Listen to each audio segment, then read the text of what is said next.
Sorry, good start. Morning, everyone. Thank you for coming in this morning. So we're here this morning to look at taxi fares. So I'm Councillor Karen McGowan and I'm chairing this morning's meeting. I'm going to go around and ask everyone to introduce themselves. So I'll start on this side. So Sam.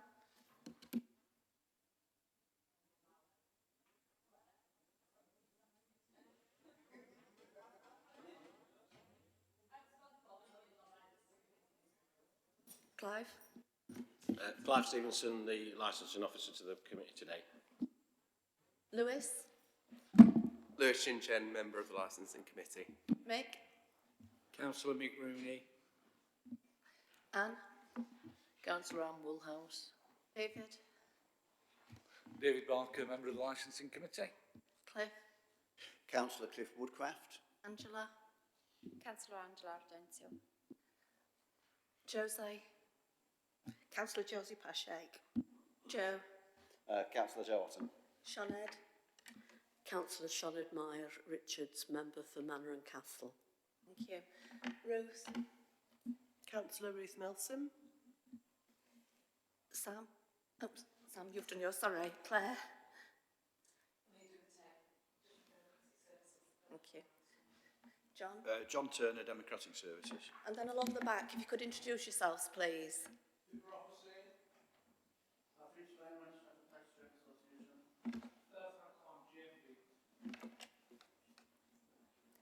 Thank you very much. Oh, we've got someone else. Hi, could you introduce yourself, please? Could you just introduce yourself so we know? I'm James Martin. I'm here at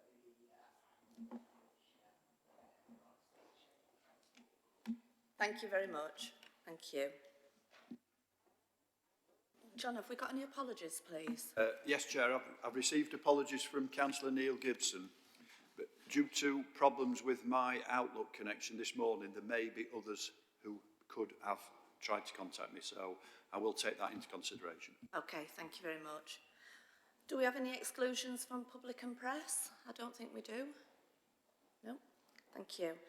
Anybody got any declarations of interest? No? Thank you very much.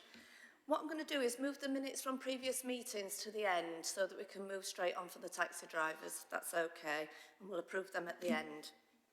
So I'm going to move over to Clive now to give us the report on the fares.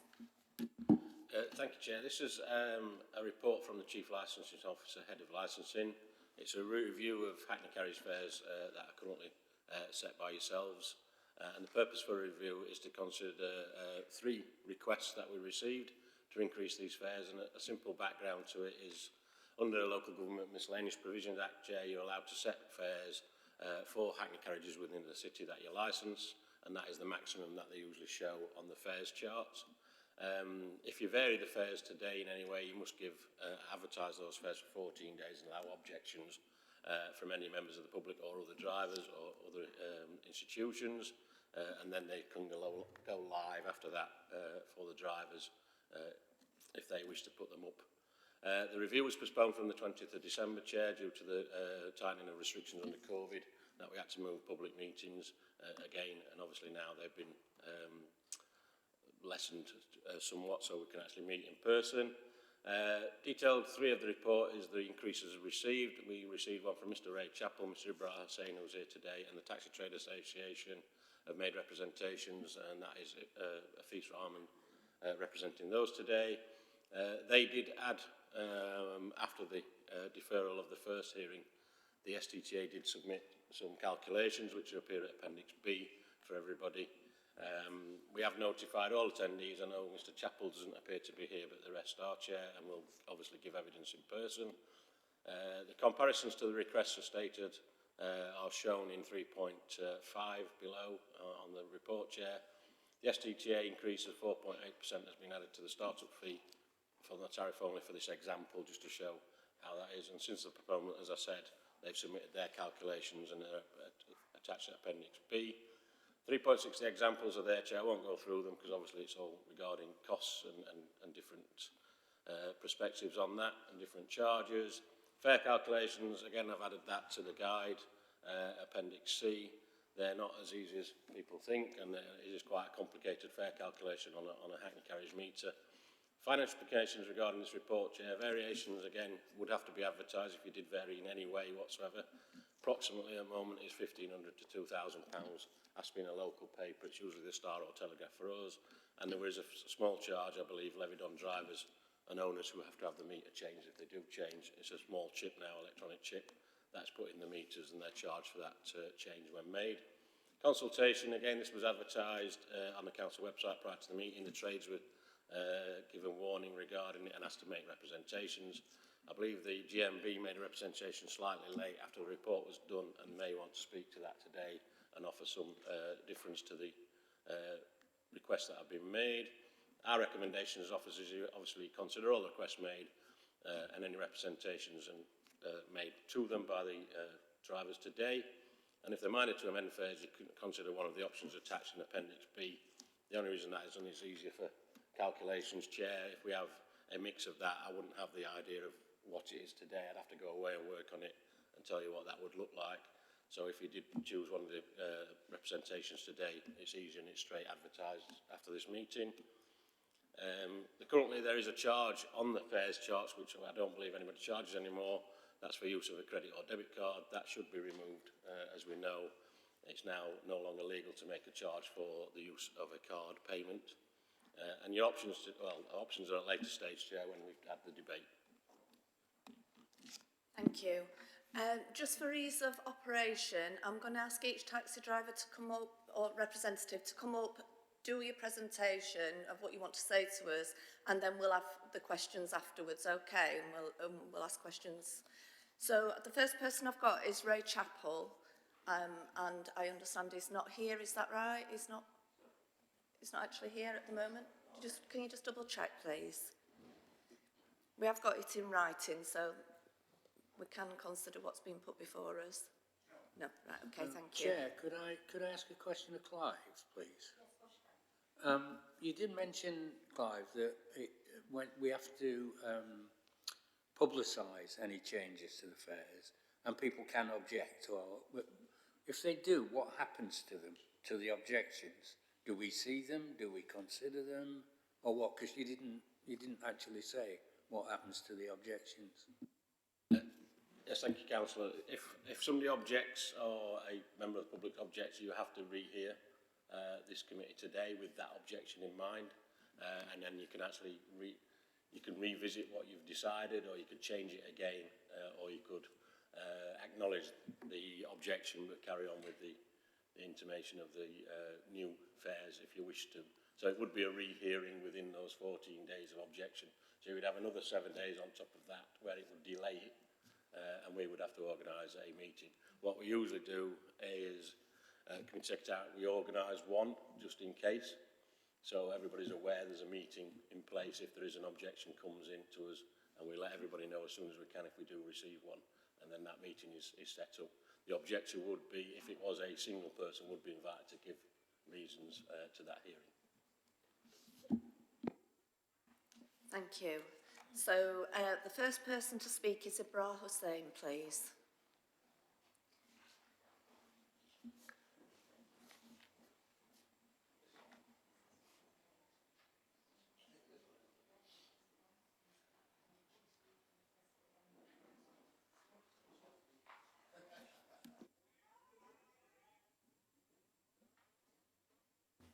Okay, Chair, thank you very much. Good morning to everybody.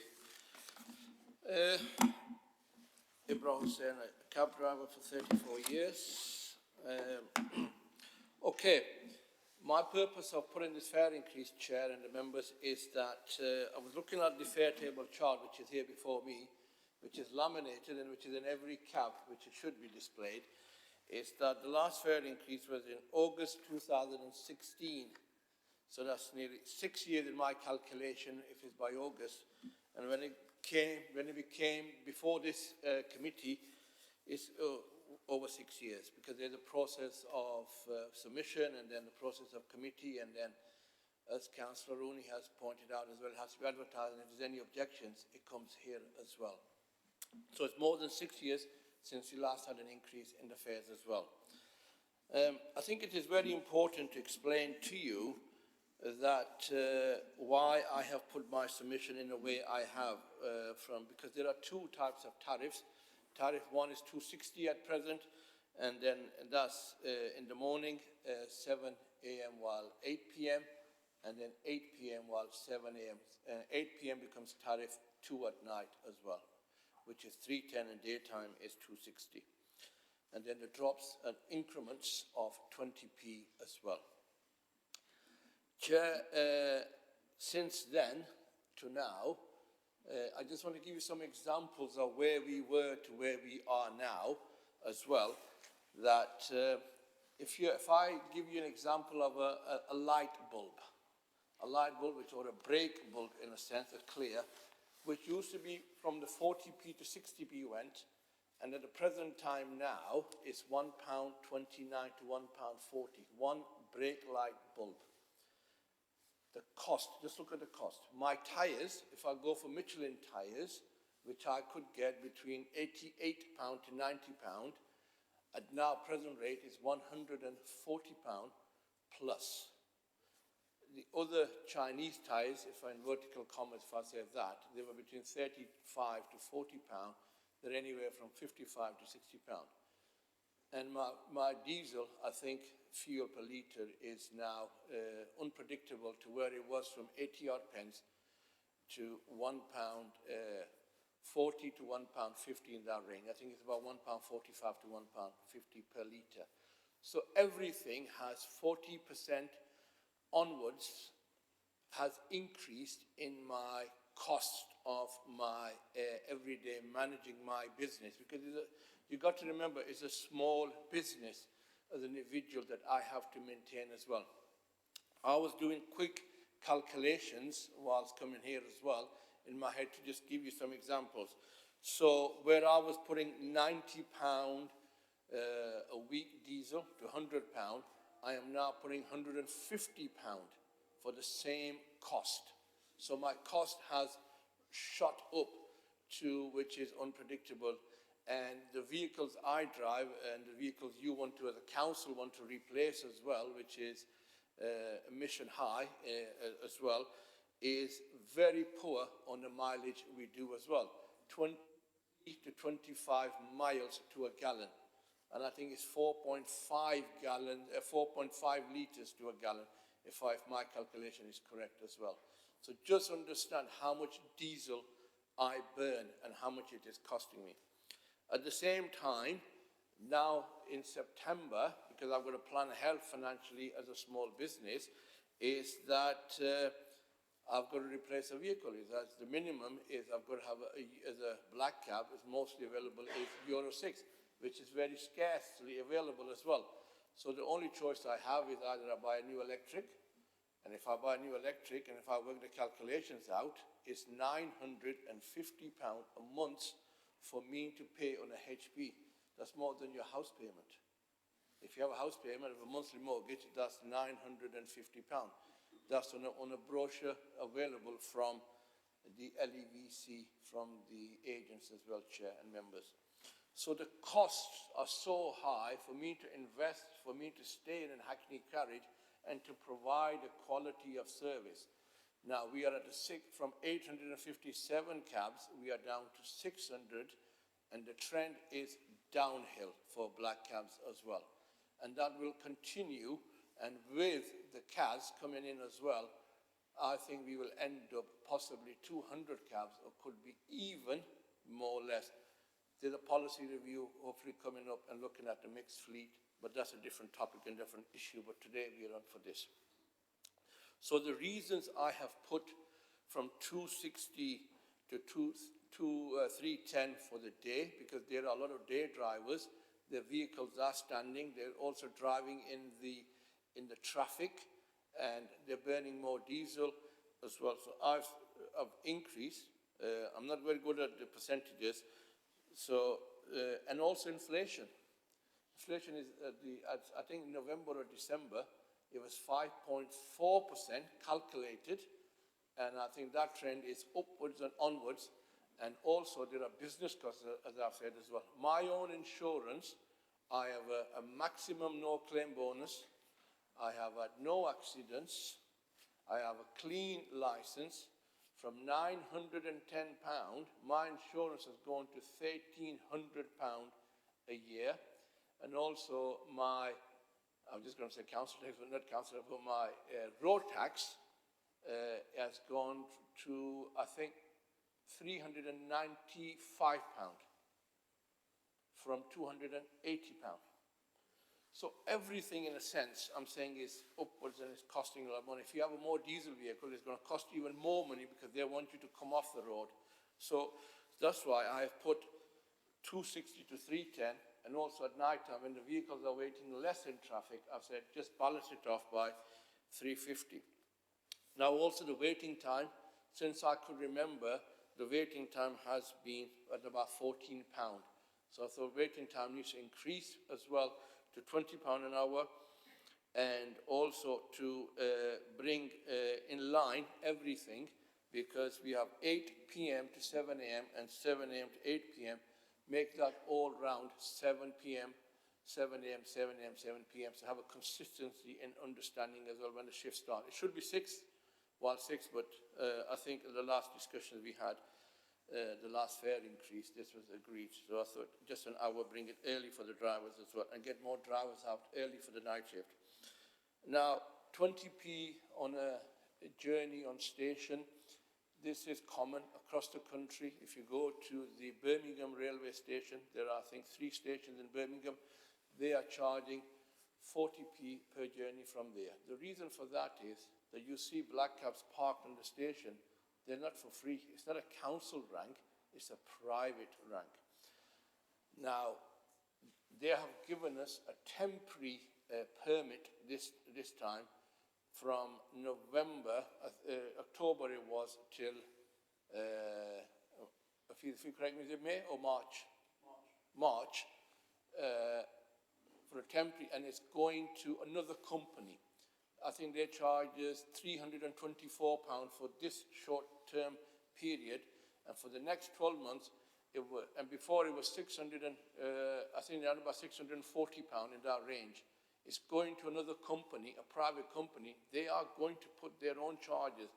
We are going to be hitting £1,000 in that region to park on the station to pick up a fare. If you don't have that, you cannot enter their premises. In a sense, it's trespassing, and also it's a private rank so that is a problem.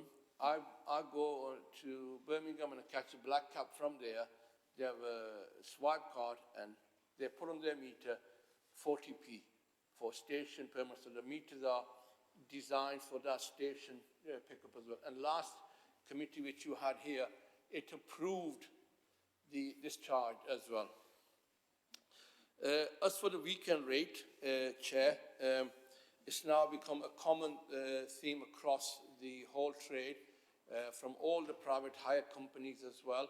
We want more drivers out who are able to charge and work late at night as well.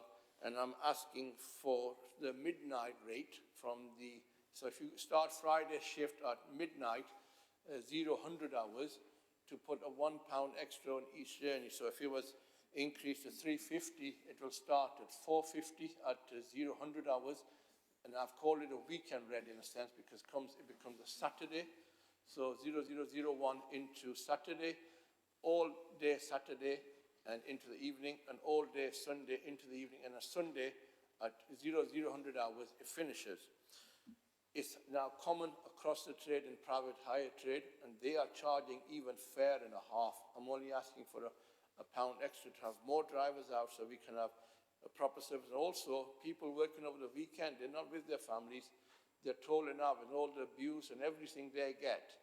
And I think they need to have a proper income. I'm going to come to the living wage as well on this. As for the Christmas extras, we've had that for £2.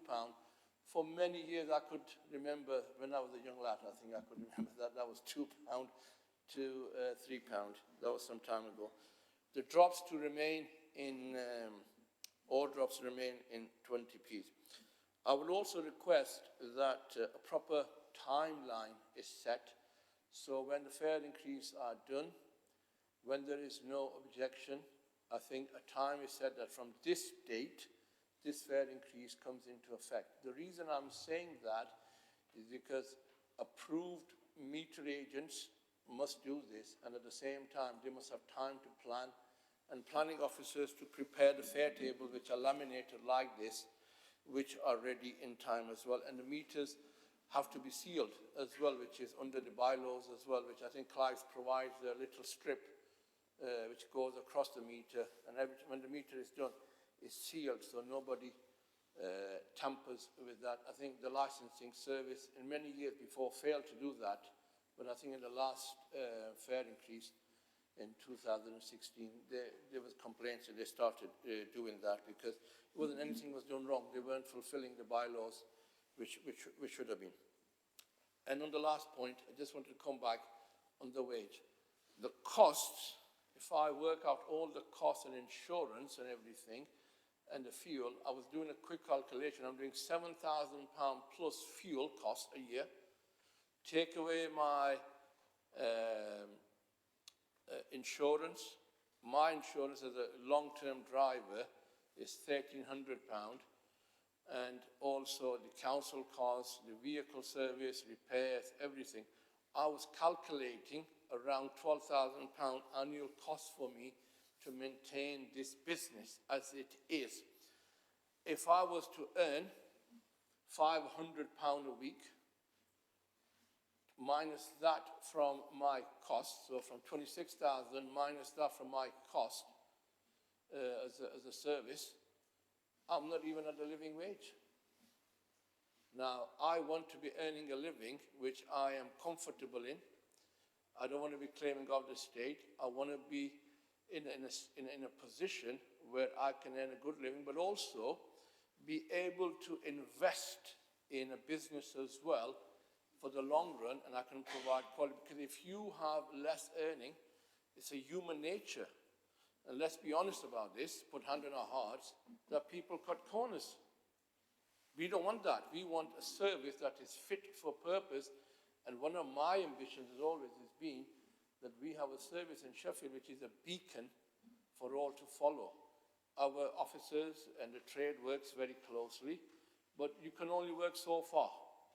And with the current conditions, Chair, the position is that we will have to replace our vehicles, what may comes in a sense of that is Euro 6 for diesel in the black cabs, Euro 4 petrol for the private tyre, and then the only other option we have is electric vehicles.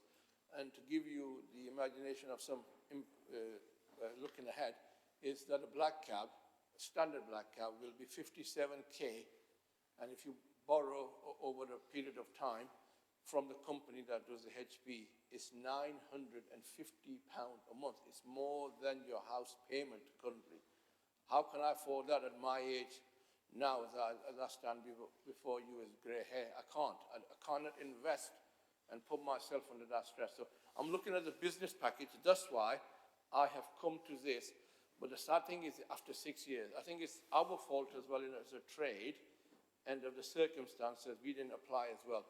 What I would like to see in a provision is that we have an annual review and implementation every year, so we don't get dragged behind. But even if it's a small increases in the future, we continue slowly, so the punter who pays doesn't feel the pinch, and the driver who just makes it enough to continue the business. It's not about making profit. This is about making a living for me. And that's what I've done. I've made a living out of this, and that's what I want to do. But I don't want to be living at a level that I can't afford to continue, but I can afford to move forward and invest as well. I think that is what we have to do. Thank you very much. I hope I've explained myself thorough and in a way that is understandable to you all. Thank you. Any questions? I'm free. Thank you very much. I noticed that a gentleman came in the middle of that, and I don't know who that was. Sorry, your name is?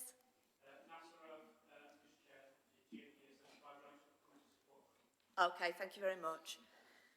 Okay, Chair? Yeah, thank you very much. So the next speaker I've got is Afeez Raymond.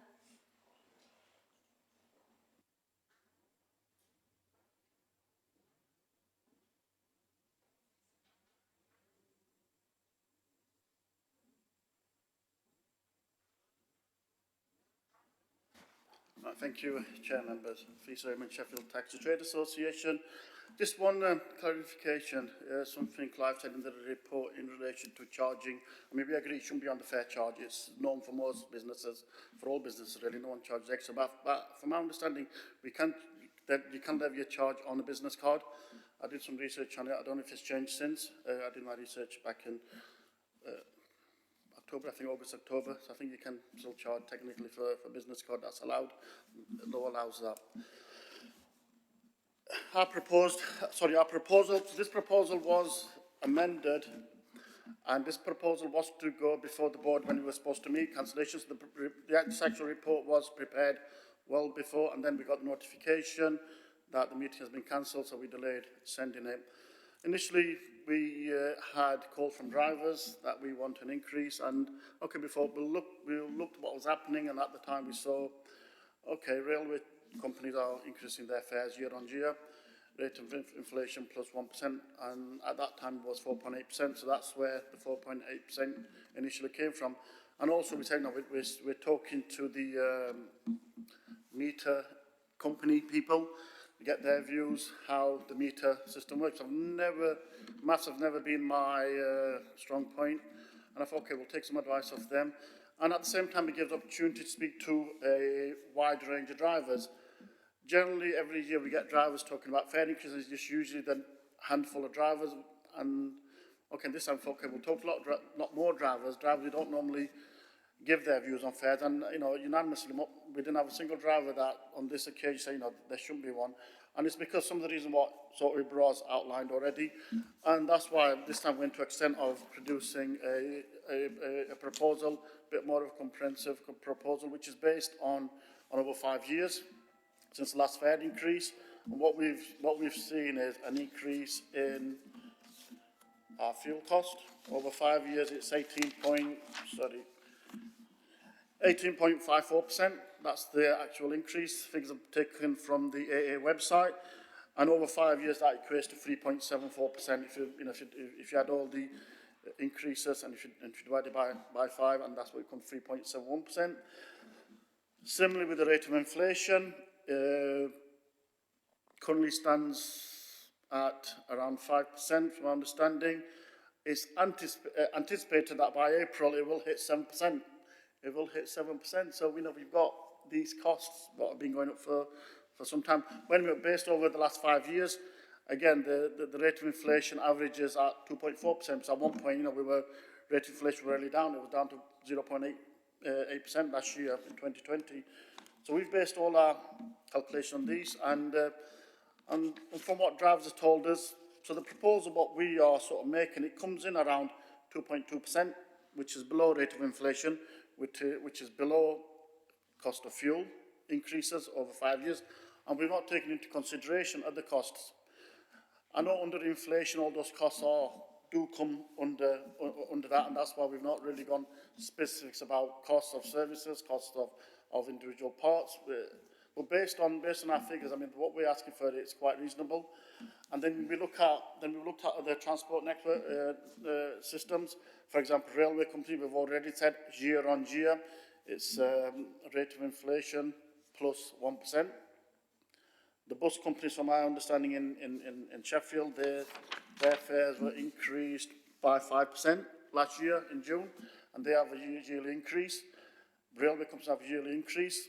And it's always been a phone-in, from what we've always feel, it's always been a phone-in in the councils when we talk about fare increases, and this is why we've always been reluctant at where do we go. And the proposal, what we've making it over 5 years, and it's not just to, it is really about recovering our costs really. It's not really about putting more money in our pockets, it's to alleviate issues what we've had. Issues what we're facing.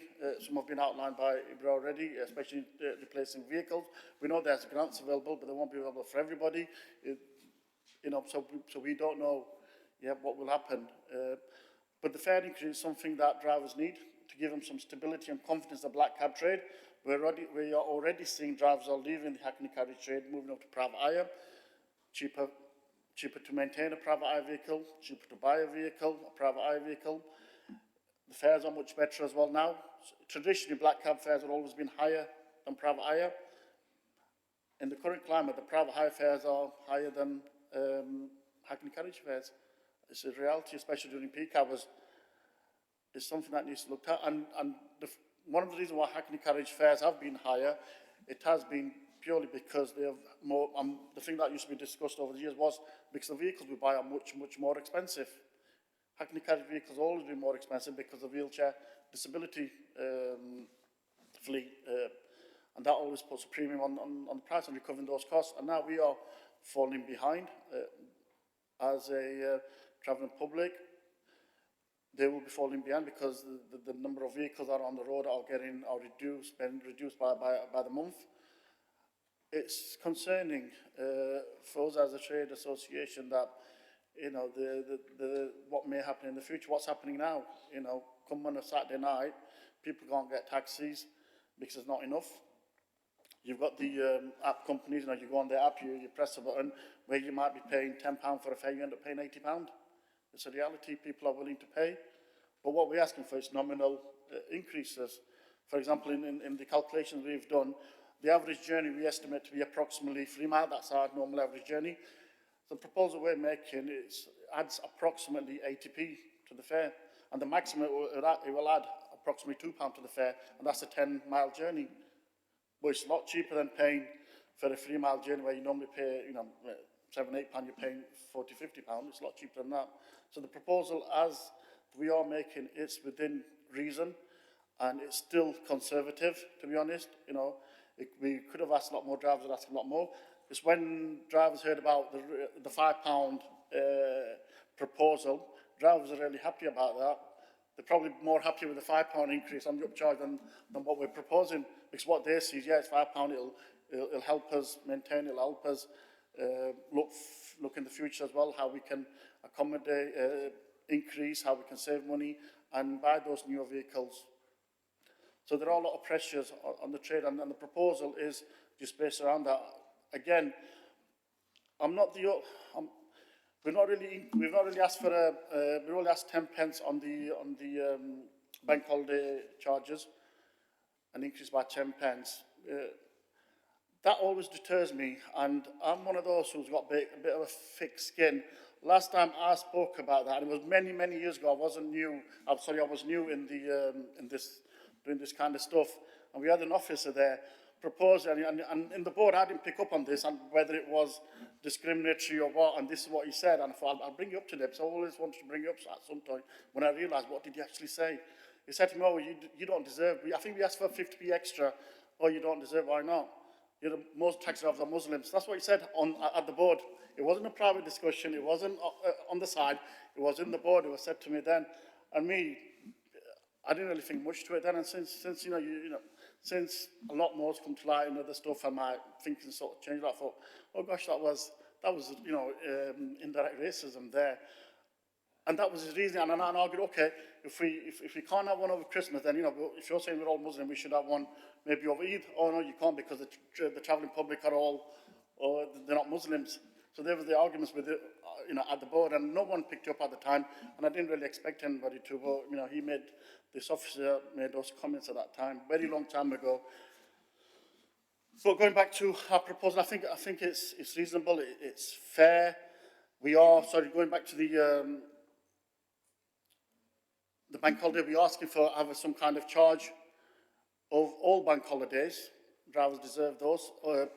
From my understanding, private hire companies do charge extra on bank holidays. We want to maintain what we've got for the Christmas at least, if not more.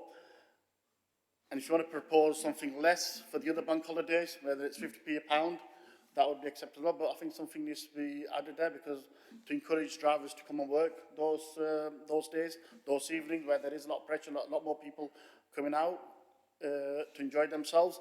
And to the taxi drivers who aren't enjoying themselves, they're out working, to ensure that they've got enough money in their pockets. And and they're there are those busy weekends where it can make a difference. So we would encourage the members to consider all the proposals and come up with a solution. But I think what we're proposing is quite comprehensive. It gives details of what we need, and, how we come into this decision to propose this, the shortcomings we've had, trying to catch up with those, and how it will help drivers. And we're not talking about putting extra money in the pocket, we're talking about recovering our costs and where we are and where the inflation is going to go in the future. So taking everything into consideration. So I'll leave it with you, their members. Please do consider all increases, particularly ours. Thank you. Thank you for that report. I've now got, I understand that GMB, would you like to speak as well? So I don't know which one or both. Yeah.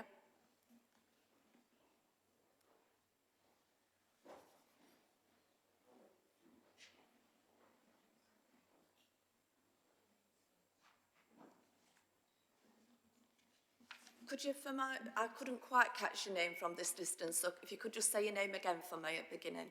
Thank you. Thank Con, GMB rep. Thank you, Chair, for giving us the opportunity to speak today.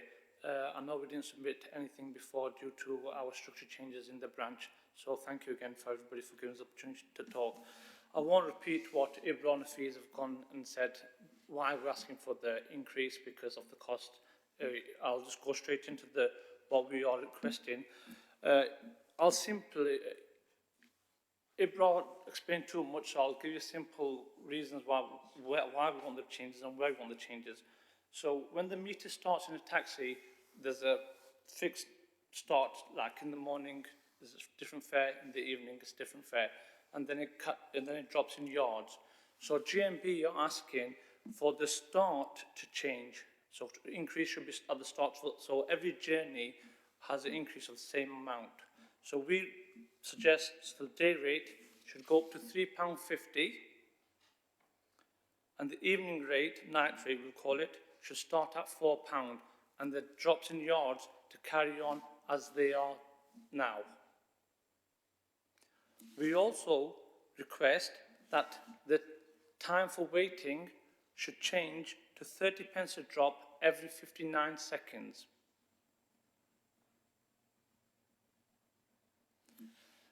We would also like to further increase on Friday evenings and Saturday evenings, because that's where most demand is when people go out and enjoy themselves and they need more taxis. So on Friday night and Saturday night, we would like to increase the start fare for £1.40 on top of what it is now, which will be £4.50 start. The increase that we're asking is only 90 pence per journey, for every journey. And the reason why we want it at the start, so every customer gets an increased fare and every job has an increase, so it benefits the driver every time it picks up a customer. Also, for the Christmas fare, we would like to have an extra £3, which is £2 at the moment. We want it to go to £3. Also, on bank holidays, we would like the same increase as Friday and Saturday, so the start should be £4.50. Chair, it's clear all expenses have gone up, the trade is changing much. The reason why we're asking for extra fares is city taxis on a weekend, they're charging £1.50 from town and Ecclesall, where the black cabs, most fares are picked up from. So we're only asking £1.40 increase, which is a fair increase from my submission.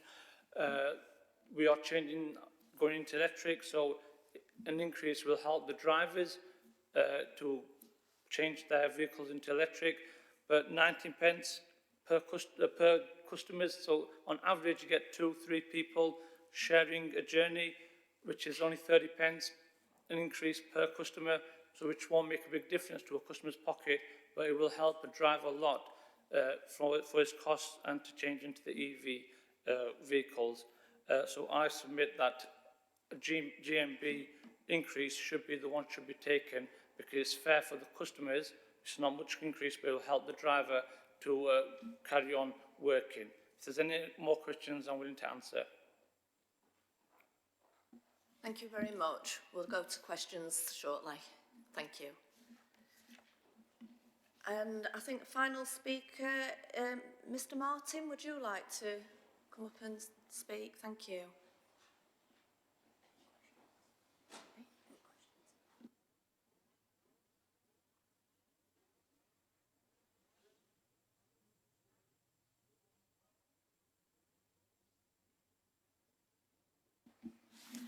Good morning, Chair. So I'm James Martin from Sheffield Transport for All. I'm very conscious at how vital the Hackney trade is to many disabled people as the primary wheelchair accessible fleet. And given the length of time since a previous price increase, I can understand there's definitely a need for a rise today. What I wanted to draw the committee's attention to is just considering that particularly for many disabled people, they are on benefits which will at best track inflation. So being aware of that, I think, is important in setting fare increases. That also, for many disabled people, it can potentially be very short trips sometimes they need to take. And then fare increases where there's a disproportionately high rise in that initial mile or two, I think can have quite a negative impact for quite a number of people. So it's important, I think, to consider that when looking at the different price increases proposed. In a lot of cases, I think, you know, sometimes fare rises in comparable transport sectors aren't necessarily fair or equitable for disabled people where they're on a very fixed benefits-based income as it is. And I would hope that when looking at taxi fare rise, that's considered carefully. It is important eyeing up things like the clean air zone and the impact that could have. I know there are a lot of problems at the moment with a reduced number of wheelchair accessible vehicles, and that causing real difficulties for the disabled community getting out and about when they need to, as services have resumed.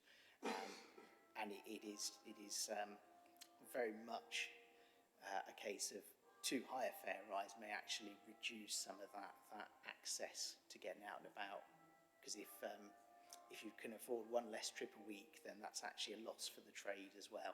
So I don't envy you in making the decision. I think there's quite a fine balance, and I just want to give a voice to disabled people in particular, that they need careful consideration to not be unfairly disadvantaged by any change of tariff. The rise does need to clearly happen.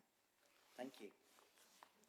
Thank you, Mr. Martin. Thank you for coming in today and bring that information to us. So I'm going to open it up for questions for members now. So, yep, first one is Joe.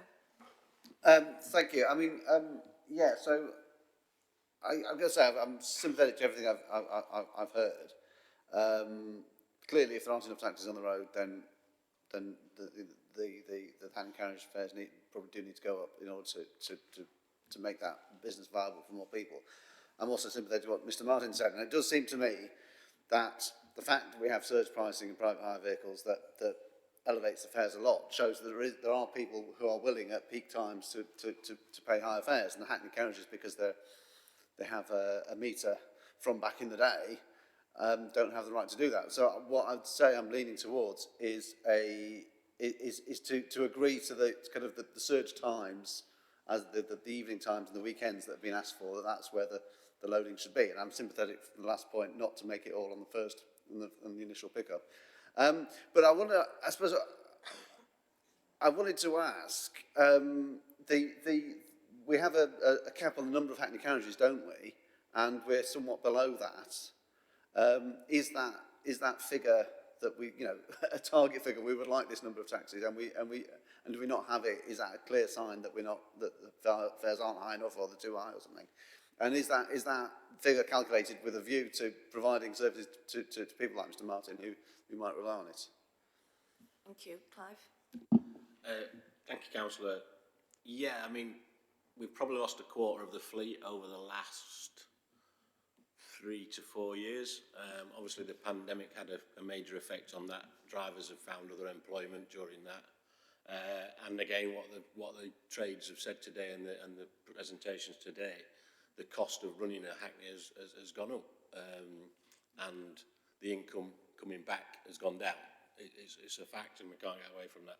How it's calculated is we would have to run when you put a limit on across the country, it's the only thing you can limit as a licence is the Hackney carriages.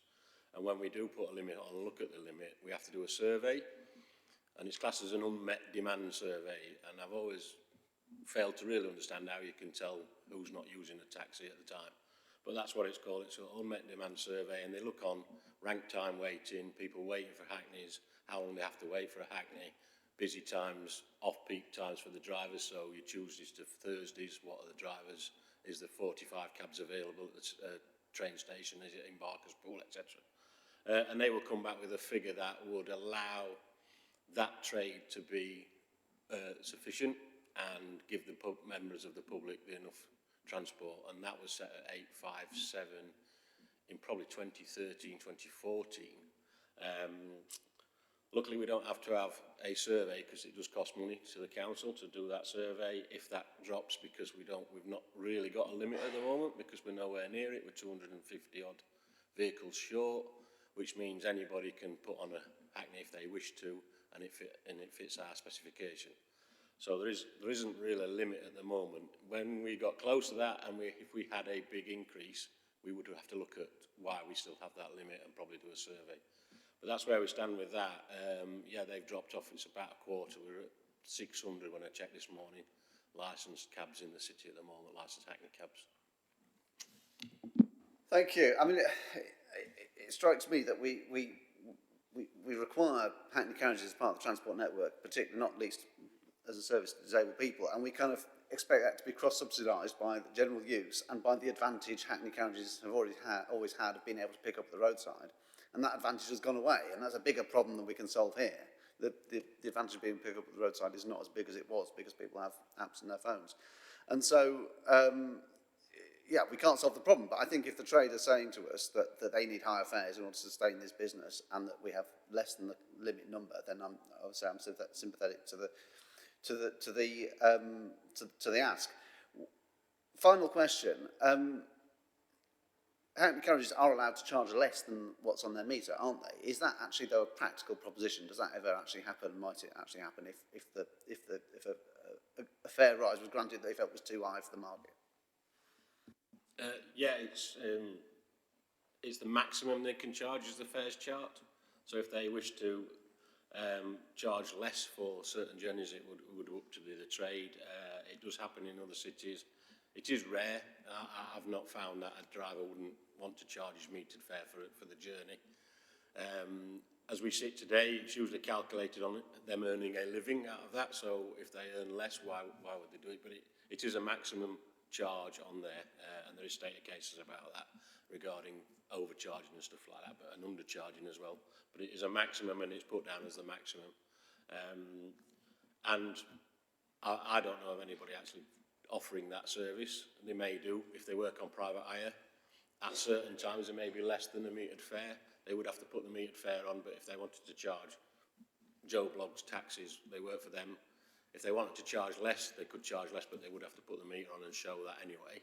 So it's not something I've come across that drivers do, but we do set these fares to make them earn a living on each journey, and that's what you're here today for, to work that out, and that's what the representations are saying, is at the moment they're too low. Every journey, I wouldn't say they're losing money, but they're not making enough as a living wage.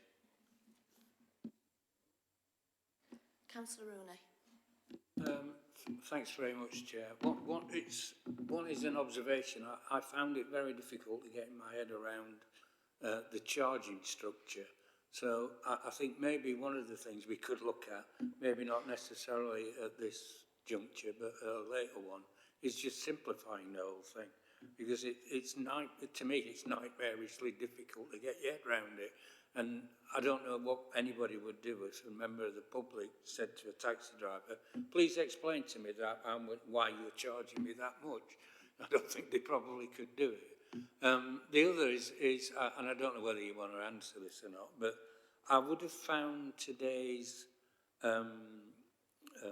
meeting perhaps a little more easier if we'd had a united front in terms of the requests for increases. And I'm just wondering whether or not you did talk to each other and you couldn't come to a compromise or an understanding between you, or whether that discussion didn't take place. I don't know whether that's an unfair question or not, Chair, but I've asked it anyway. I know Cliff wants to speak, but I will just ask if anybody wants to answer that. Afis? Sorry, can you just come to the microphone so we can all hear? Thank you. So we've had no cross-party discussion on this, but what we do as a trade organisation, it's our responsibility to consult our members, and that's what we consult. Everybody puts their, you know, as an individual, drivers can put their proposal in. Our members normally rely on us. You know, we take their views on board. Initially, like I explained, you know, we initially thought, okay, 4.8%, then we got views from our members, you know, they wanted a bit more than that. That's why we come to that decision. As to our one, it's possible. There have been issues with, I'm not going to hold back, I'm not one to hold, but there have been issues within the trades, and to some really gentlemen, especially to myself, some of you will be aware, but obviously there's been a regime change in GMB as well, and these chaps seem to be a lot nicer than what we had previously. There's other issues as well. There are those who take advantage of the trade, trying to promote themselves. I've got an issue with that, as long as it's not gentlemen to the trade. What we as traders say, what we always will be loyal to our members. What I mean by that is we're always trying to propose what's good for the trade and good for the travelling public.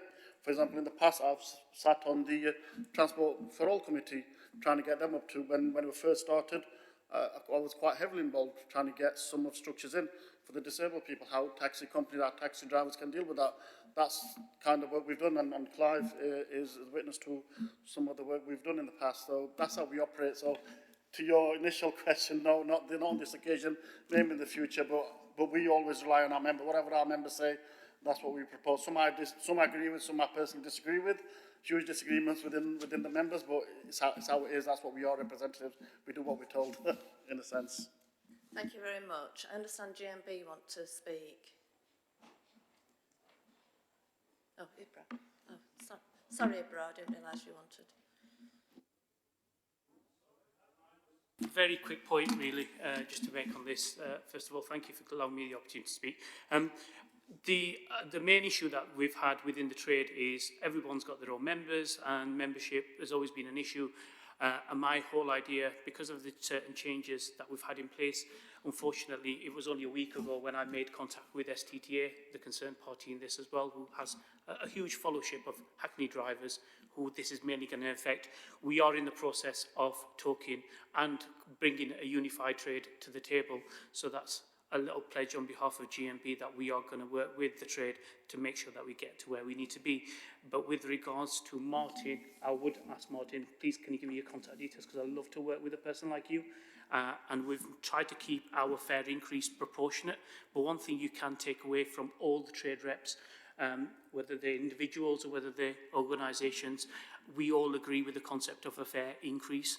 And I think it's only down to yourselves to see what is going to be proportionate and diligent for members of the public and people like Martin that use our service as well. But one thing you've got to take into consideration, though, is if you value that trade and you want to provide that service for those vulnerable people, unfortunately, it comes with a cost, and that cost has to be meaningful to people as well. And I know you're a proud council when it comes to workers' rights and making sure people get a fair deal for pay, and I hope that kind of comes out in your decision that you take as well. Thank you. Ibra, did you want to speak? Sorry, Cliff, I haven't forgotten about you. Okay. It's my fault. Chair, just picking up on the point of what Councillor Rooney has said, I think you've got to remember there are 600 small businesses, and a very tiny percentage of that is membership. I think it might be 1% might be memberships of any organisation in Sheffield. So you've got to remember that, and not everybody communicates. We all have our own WhatsApp groups and, in a sense, trying to communicate, and there are issues there. And as far as I think the Councillor Orton as well, is just reiterate to his question as well, yes, at times when we get a fare, as if it's £12.80 or extra, customers do ask for a reduction, and you've got to look at the circumstances as well. And sometimes you say, okay, I'll let you £1 off or £2 off, because who wants to argue and who just wants to get on with doing our job as well. So the fare, what Clive has alluded to, is maximum, but at times I think common sense prevails as well, and circumstances prevail where you don't charge the maximum as well.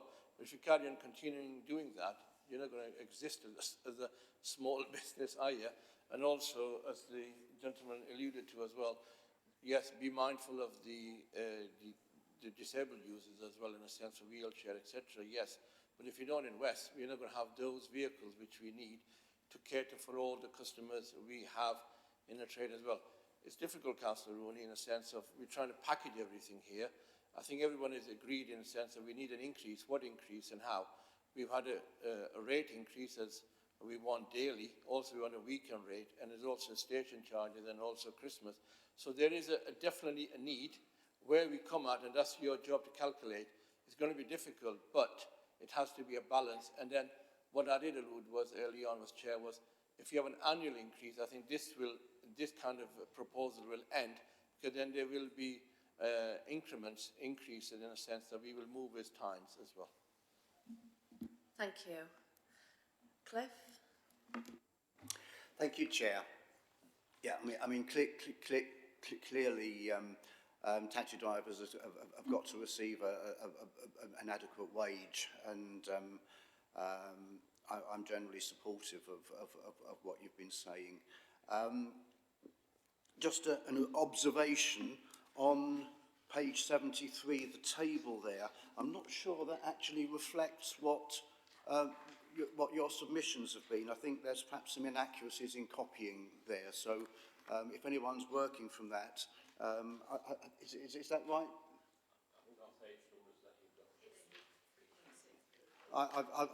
I've been listening to what you've been saying and puzzling over that that table, so it might not be appropriate to. Well, it's my 73. It might not be yours. It's 3.6. Section 3.6, the table there. So for example, where it says the current tariff is 20 pence for every 51 seconds.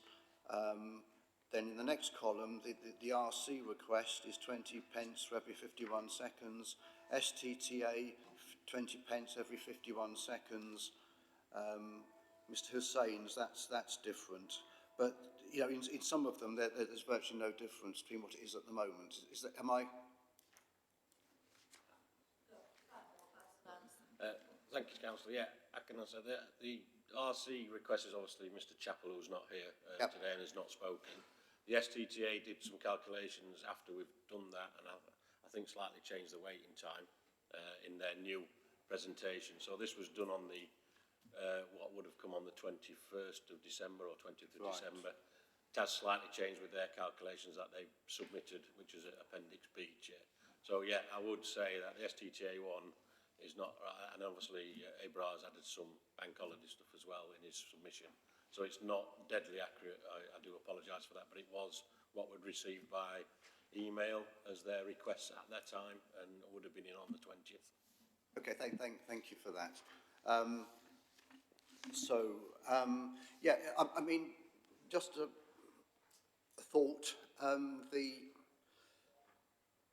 fare structure, the way it's made up of fixed charges, timing charges, distance charges, I mean, I think probably, does that need looking at again, or are we generally, is there generally, are we happy with that?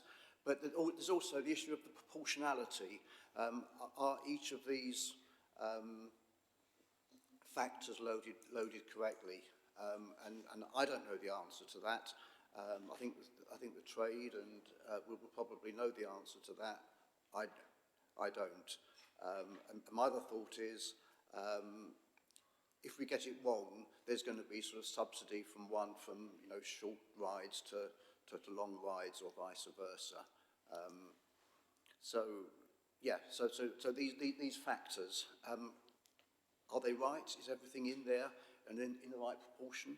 I don't know the answer.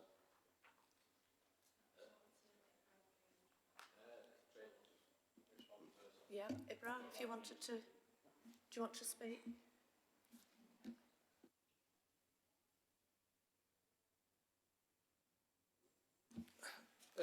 Councillor Woodcroft, I think, Chair, have to understand how the meter works. I think that's very important. I think that's your part of the question is.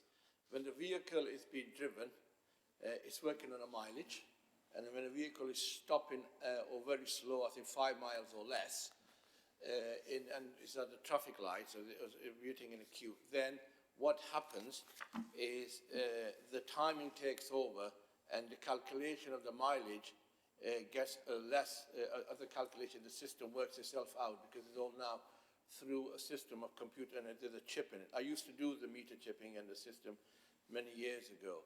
So one hand, when it's driven, it's mileage, other hand is the waiting time, and that calculates itself as an average, and then it drops as well.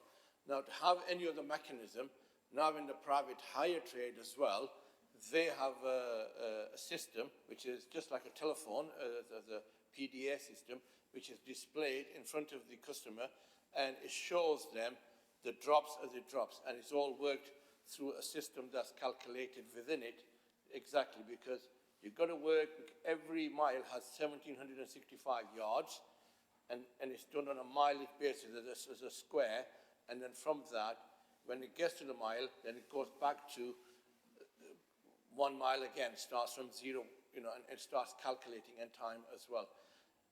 Before, the customer in a private hire didn't see the mileage, and it was all the PDA, and it was all done in a mileage on your dial. Now it's done on a PDA system in front of you as well. Can we get rid of the meter? No, we've got to have a meter in the vehicles as well and customers to see, and I think that's more transparency and accountability in a sense for customers to know what they exactly are paying. What other models we can look at the moment, the only model I do know is what's in front of us, but they are getting a much more sophisticated electronic as well. But just one question, I think, which Afiz alluded to as well earlier, and I would just want clarity legally as well and from Clive, because a lot more fares are now, Chair, coming through on the card payment. My understanding from the national legislation was that we cannot charge for whoever uses the card payment. I disagree with it because the business charge on us, there's a 1.69% charge in every transaction we do, but we don't want to do anything illegal than what's not there. So if there could be some sort of a lot more clarity on that, or we can seek proper legal advice, because we don't want to get into trouble with that. But there is a business cost in there, where I was doing £20 a week, I might be doing £500–600 a month now. Every other customer wants card payment. And when we come to the Hackney Carriage review, I think that needs to be made into a mandatory policy like London, because a lot of customers, when I was on station this weekend, one woman came crying to me and she said, I've been to 15 vehicles on the station and you're the only one who's got a card. And that's very unfair, where people don't carry now cash and they only have card on their phone, Google Pay or whatever. I think that's very important for the future policy as well, but that's for the future. But I think we're getting a lot more card payments as well. Sorry, Ibrahim, can I just ask you a question obviously for the committee? What is the current, if you have a card, what do the drivers get charged? Is it percentage or is it a set fee? With one company, if I name the company, SumUp, which is the most popular one, is 1.69%. That's so say £1.70 to every £100. So that's it gets calculated on your fare, and they pay you every day or next day. But that's done on every journey. That's the only one I know of, and the advertisements I've looked into this, they're all similar. 1.69, 1.5, but I think 1.69 is the most popular one because of the way they take the money and where they pay. I think it's a transaction charge for a business which should be recovered and should be allowed to recover, but we need to be within the legal framework. Ibrahim, if you can just stay there, I think Cliff wants to come back to you. Oh, sorry. Thank you for that, Ibra. I've no problem with the technicality of how it works. What I am concerned with is the balance of charges. So You know, you could load it heavily on the first 100 yards. You could load it more heavily on the distance mileage, or you could load the charge more heavily on the waiting time. Are the proportions as they are right, do you think, or should it be changed? The way I proposed 260 to become 310 and 310 at night to become 350 is to upload it at the front, and to make this so I recover my cost immediately when I put my meter on with the journey, because you're paid in advance. Now, I don't want to make the job from Sheffield Station to Mossborough or Chapeltown more expensive. No, I think because if you drop more on the mileage, the journey is going to get more and more and more expensive. What I want to do is recover my cost and a bit of a profit, so I can invest, as I said earlier, in an investment as well. If I am going to be waiting for someone to go to a chip shop or something, then I will continue my meter. But if it's I'm on a waiting time in a queue and there's an accident or problem, I have a right to stop the meter so it does not drop any further. And I've done that. I've done that in the station. When you go out of the station, it's chaos. Why should a customer be paying more extra for when it's not their fault? You know? So I can stop the meter and revert back. I have a revert back button as well to go back to the normal charges as well. So the balance is not as easy as you may think of switching a switch on and off, but it's best to recover it at the end. What I've suggested is leave the drops as they are and recover the front. So 260 becomes 310, that's a 50p, and a 40p at night, because to balance it off and the change, because you've got to have a, if somebody's paying cash now, which is 60-40, and cash is finishing, is to balance that off in the round of payment back as well, and also the vehicles are waiting. So what I would request is not to give the increase in the yards, but give us at the upfront. So 260 day at the current, and I think you alluded to the fare table on page 73, and 310 at night, make 260, 310, and 310, 350, that's it, and leave the rest. And the waiting time will be 20p's. You got not look at it as 59 seconds or 36 seconds as I propose. Look at it as an hourly rate. And that way it's more easier for you to work out, and I think not to waste time in going around in circles. And I've gone from £14 to £20, because I think if you call somebody out now, even to come and work for you, they're not going to charge you £10 an hour. It's call out, it's £20, even more. So I'm looking at that time is very difficult, and also looking at the weekend if somebody waiting as well. And I think you alluded to the weekend rates. Yes, if people are to work, the only difference is main shifts start at 6, 7 o'clock Friday and Saturday, but there's also Sunday as well, which is your family day and you're working. That's why I've included that, because it's very important that you work on a Sunday, but then you get paid. And if you work in a factory or somewhere, you're going to get time and a half, or even more. So I think you've got to look at it as a business of what comes in and encourage it to provide service. If more vehicles are out, then the customers also get served. Just on the basis of the wheelchairs as well. I mean, mainly, how many wheelchair jobs I do is one a year or twice a year. But that service is there. And if that service is there, it needs to be a quality service as well. Does that answer your question? Yes, thank you very much. Thank you. Thank you, Ibrahim. David, you wanted to come in? Thank you, Chair. I think there's one probably fairly easy decision today, which is there's been a request for an annual review, not annual increase, annual review of fares. And I think it's fair, and I think we ought to be able to agree that. And if that's at this time of year, if the trade know, then they can actually talk to each other and address mixed point and come with hopefully a unified proposal in future on fares. I think I'm also, there's not been an increase for 6 years. Costs of running cabs have gone up significantly over that time, and we're also placing an additional burden on Hackney drivers in having to replace the vehicles to meet the clean air zone requirements and the new specification for vehicles. So I think we do need an increase, and I'm just scratching my head about which one of these I could go for. I really wouldn't feel comfortable charging someone £8.10 to go 100 metres. I would struggle with that. I also think the fees in the taxi trade might be underselling themselves a little bit, and I suspect because there's not been an increase for 6 years and because of the additional costs, I'd probably be looking at something more like the proposals by Mr Hussaini as a reasonable increase. That would just be my suggestions, Chair. Thank you for that proposal. I think Angela wants to come in as well. Yes, thank you, Chair. Well, it's obvious that, you know, it feels like it's time for a pay rise for taxi drivers. However, I am just conscious of the fact that putting too much of the charge up front would, in fact, disadvantage people with disabilities. And people with disabilities are not just people in a wheelchair. You know, there are lots of people who need a Hackney carriage because of other disabilities that may not be as obvious as being in a wheelchair. So I think we need to find a balanced kind of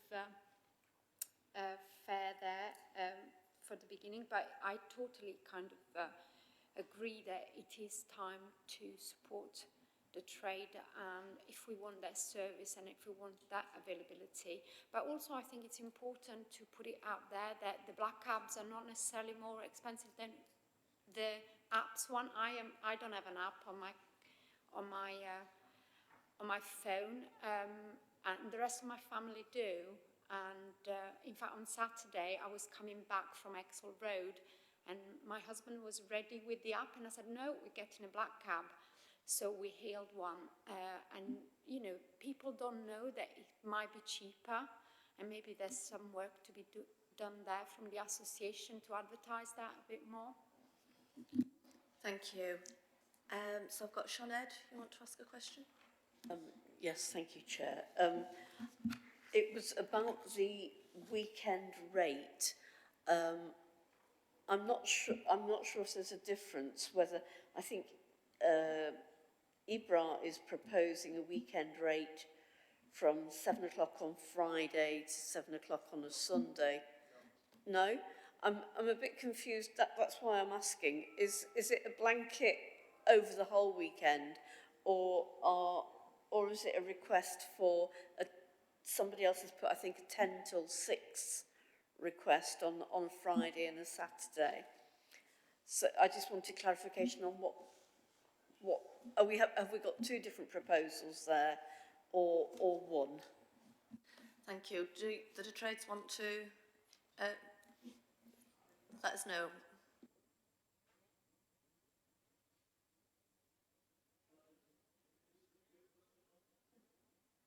Yeah. There's a proposed weekend rate of an extra £1, I think it was, between 7 p.m. on a Friday to 7 p.m. on a Sunday. And I think there was also another proposal which was from 10 p.m. on a Friday until 6 a.m. on a Saturday, and then 7 p.m. on a Saturday until 6 a.m. on a Sunday. Are these two different proposals? Am I getting confused? Or is it the same proposal in different wording? Yeah, I think the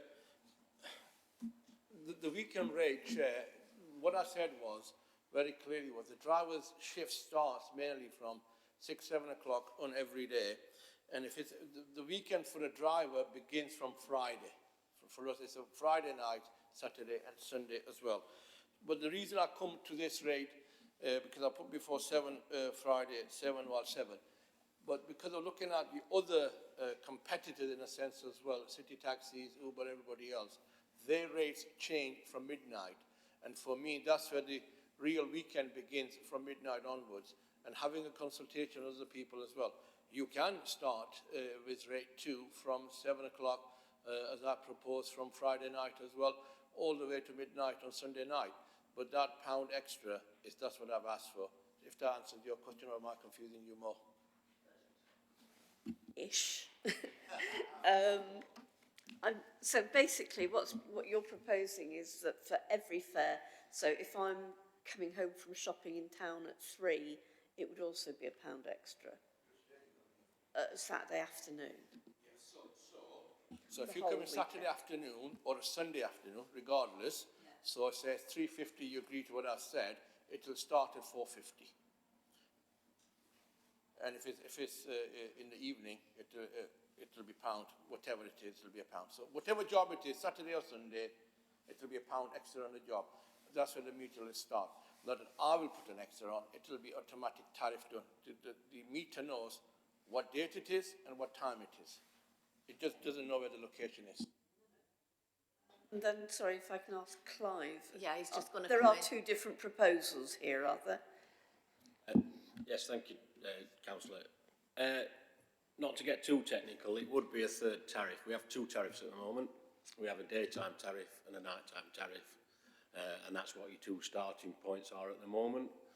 If you went to a weekend blanket, whichever one you chose, whether it were £1 on the front or whether it's 20p extra, whatever it is, that tariff would be number 3, and it would show on the meters to the customer tariff 3 is now in operation, which is the extra £1 for working between Friday and Sunday evening. And whatever time of day that was on the weekend date, you would get charged. So yes, so if you wanted to go to work on the Saturday morning, it would be that extra in a Hackney. If you then, like we go back to Ibra was mentioned and I've mentioned before, they wouldn't need to charge it if they didn't want. They could stay on tariff 2 and not indicate the tariff, but the meters would change to tariff 3 because, as Ibra has mentioned, they are linked to clocks. Pretty summertime it changes, etc. One of the reasons we check them for is, and we shield them, is so they can't change the clock times, they can't change anything as a driver, and they can't manipulate the tariffs to start earlier without the customer knowing, obviously. The tariff would come up as tariff 3 and it would be a weekend charge. And that's how it would sit on the meters. You can actually have as many tariffs as you wanted to, but I would go against that because obviously they're in fares charts, probably an A3 size, and everybody gets confused. But there is around the country, a lot of people have got 4, 5, 6 tariffs, depending on what day it is, bank holiday tariffs, etc., etc. Seaside towns have it when it's a bank holiday a lot more than they do in the winter, and etc., etc. But I would try and stick to as least tariffs as you can, which is easily explained to the customer by the driver what those tariffs are and easily advertised to the customer on a fares chart. Thank you. I've got a few people wanting to come in now. So fees and then GMB, please.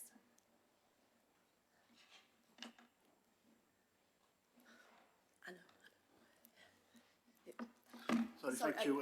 Yeah, just to say, I haven't forgot Ruth. It's just that it's on this. They've all put their hands up as specific.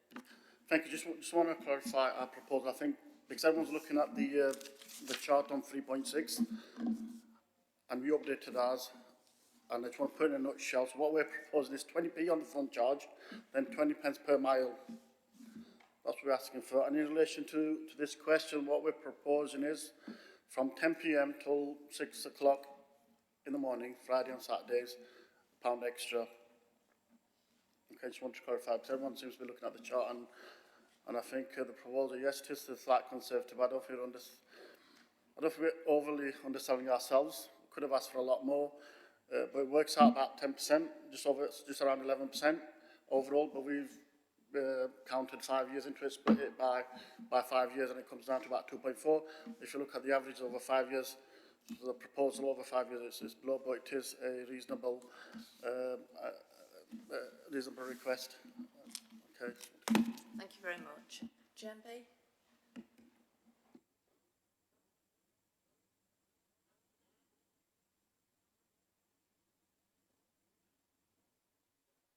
Yeah, thank you, Chair. I know it's confusing, this tariff, so we'll go with what Clive said. Tariff 3 for GMB will start on Friday, 7 p.m. to 7 a.m. Saturday, and then during the day, so if you're going shopping 3 o'clock in the afternoon Saturday, you won't get charged.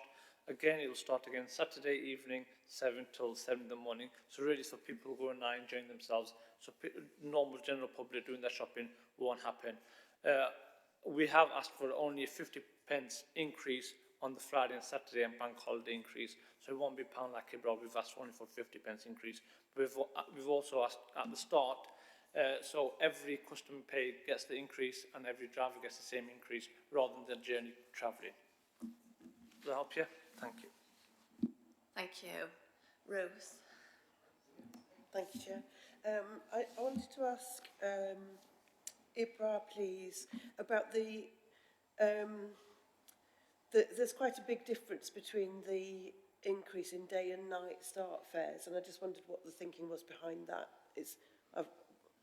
By my calculation, it's 19.25% on day and only 12.9% on night, and I'm just interested in why there's quite a big difference between what you're proposing for each.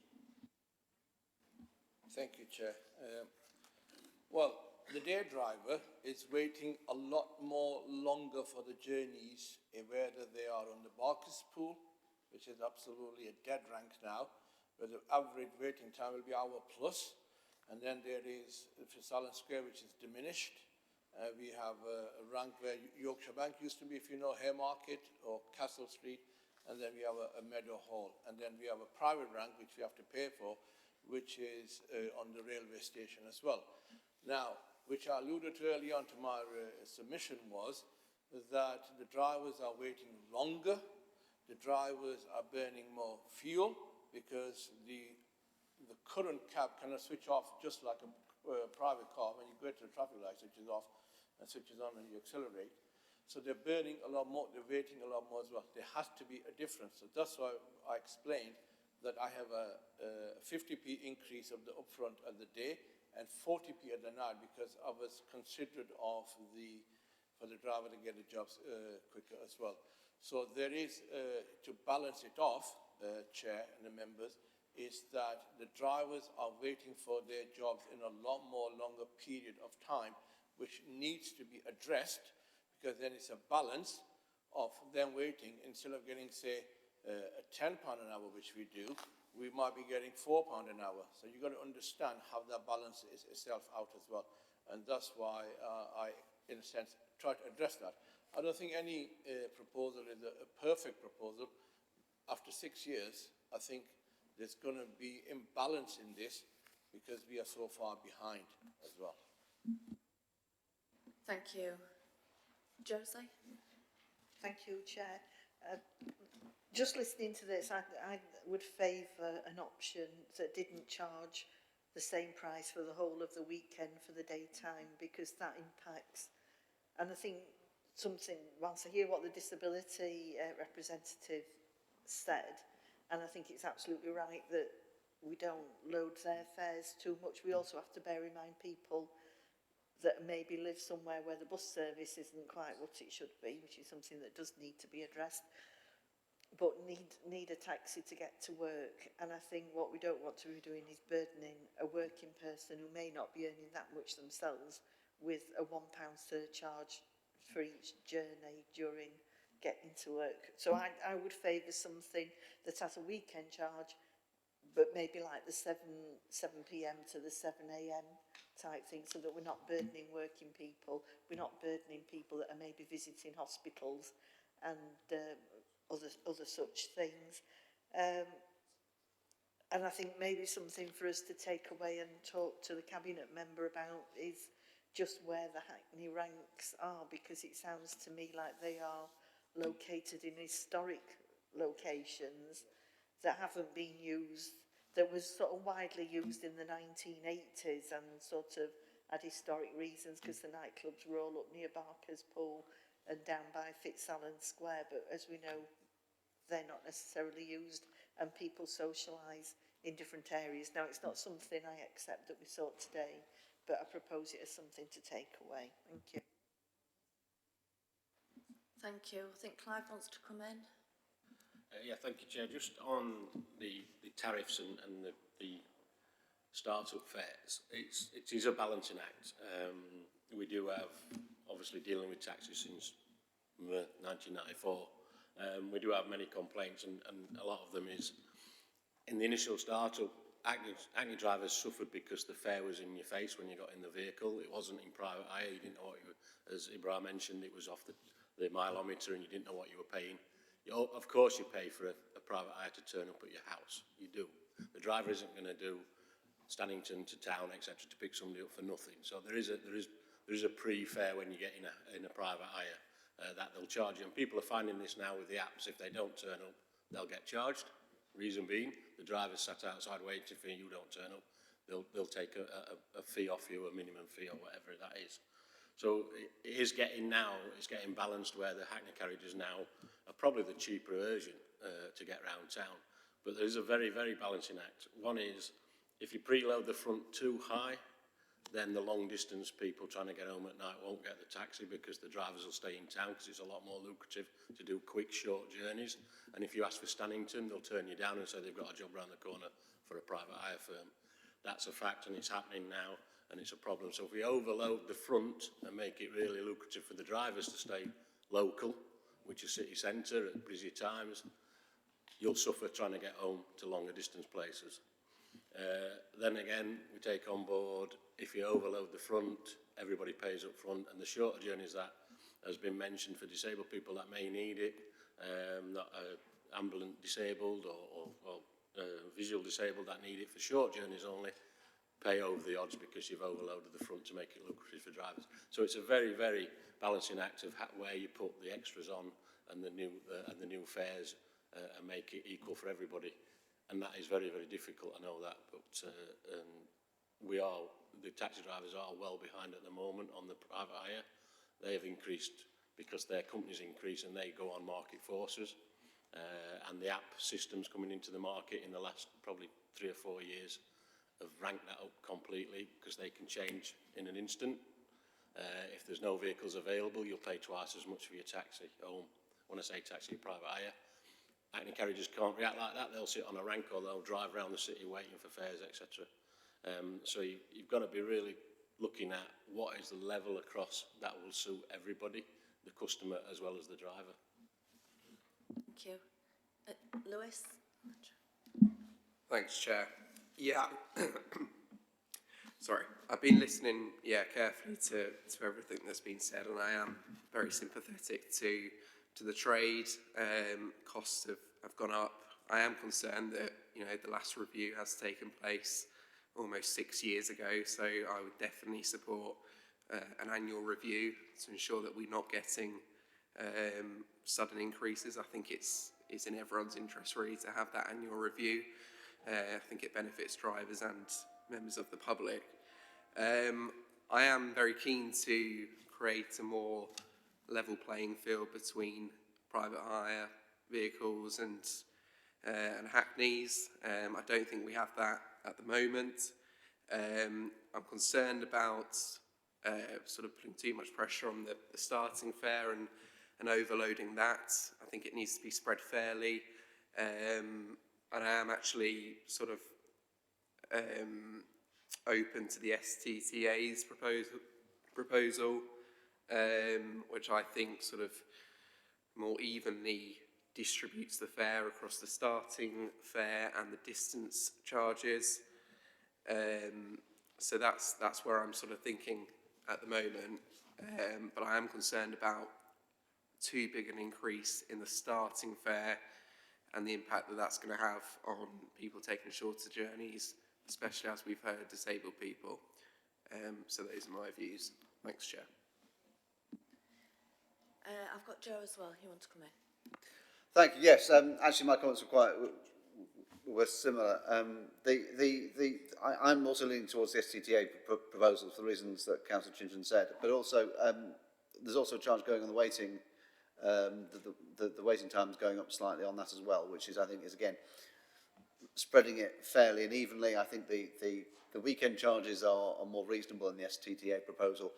I would take the 1 point from Mr. Hussain is to start the evening rate at 7 rather than 8 during the week. That does seem a sensible proposal because, again, it's a question of putting the charges up at peak times.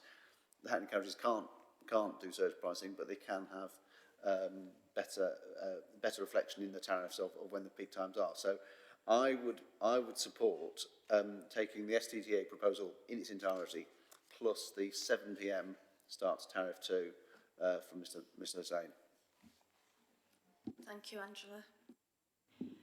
Can I add to that maybe we should also look at bank holidays, because taxi drivers, like everybody else, have a right to be with their families on holidays, and if they work, it should be worth their while.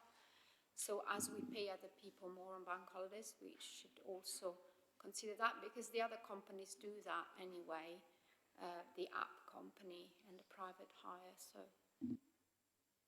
Okay, thank you. I've got no more hands up at the moment, so I think we need to start making some decision about which options we're going to go for.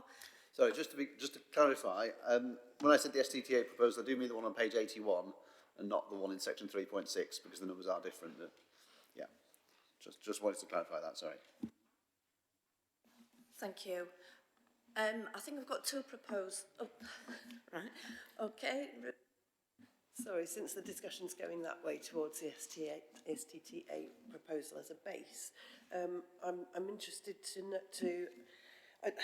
understand whether that proposal, with the numbers as they are in it, does address the issue of bringing drivers up to a realistic living wage.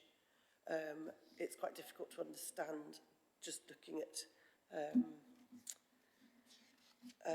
that proposal against Mr Hussein's proposal. It's quite difficult to get your head round whether one is addressing the issue better than the other, or so I don't know if anyone is able to comment on whether the STTA proposal does bring numbers to the right kind of level for the living wage.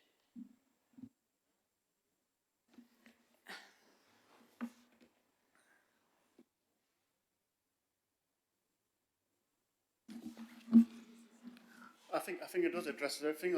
Like I said at the beginning, we don't just do them off the roof. We really considered everything. We considered the impact on the passengers, the impact we face. I mean, Clive was spot on what you said in relation to the Standington scenario he does, and it's taking everything into consideration, make sure it's sort of reasonable, it's stable, and drivers are gaining, and that's what the proposal does. In relation to what Councillor Otten said as well, maybe I'm pushing to 7. I mean, that's fine. We haven't got an issue with that. And again, it's important that drivers are rewarded for the all bank holidays. Again, we're open to suggestion if the board wants to reduce it. I mean, we're proposing £2.10 all the way around. If you want to, for bank holidays, reduce a bit, we haven't got an issue with that. Again, yeah, we are open to some suggestions. But going back to what I said, yeah, we believe this will alleviates all problems. And if you look at it from our point of view, it's the longer the job, you're going to get a bit more, and drivers aren't going to refuse those long jobs, and they're going to get a bit more in their pocket. So that addresses the issue of per hourly rate, addressing shortfalls in wages in their pocket. So we believe it addresses everything. It is much for, we had to put a lot of thought into. Normally we don't. And just going back to the initial issue of the fare, why so late? So we've always talked about fare increase. We've always felt that barriers have been put on.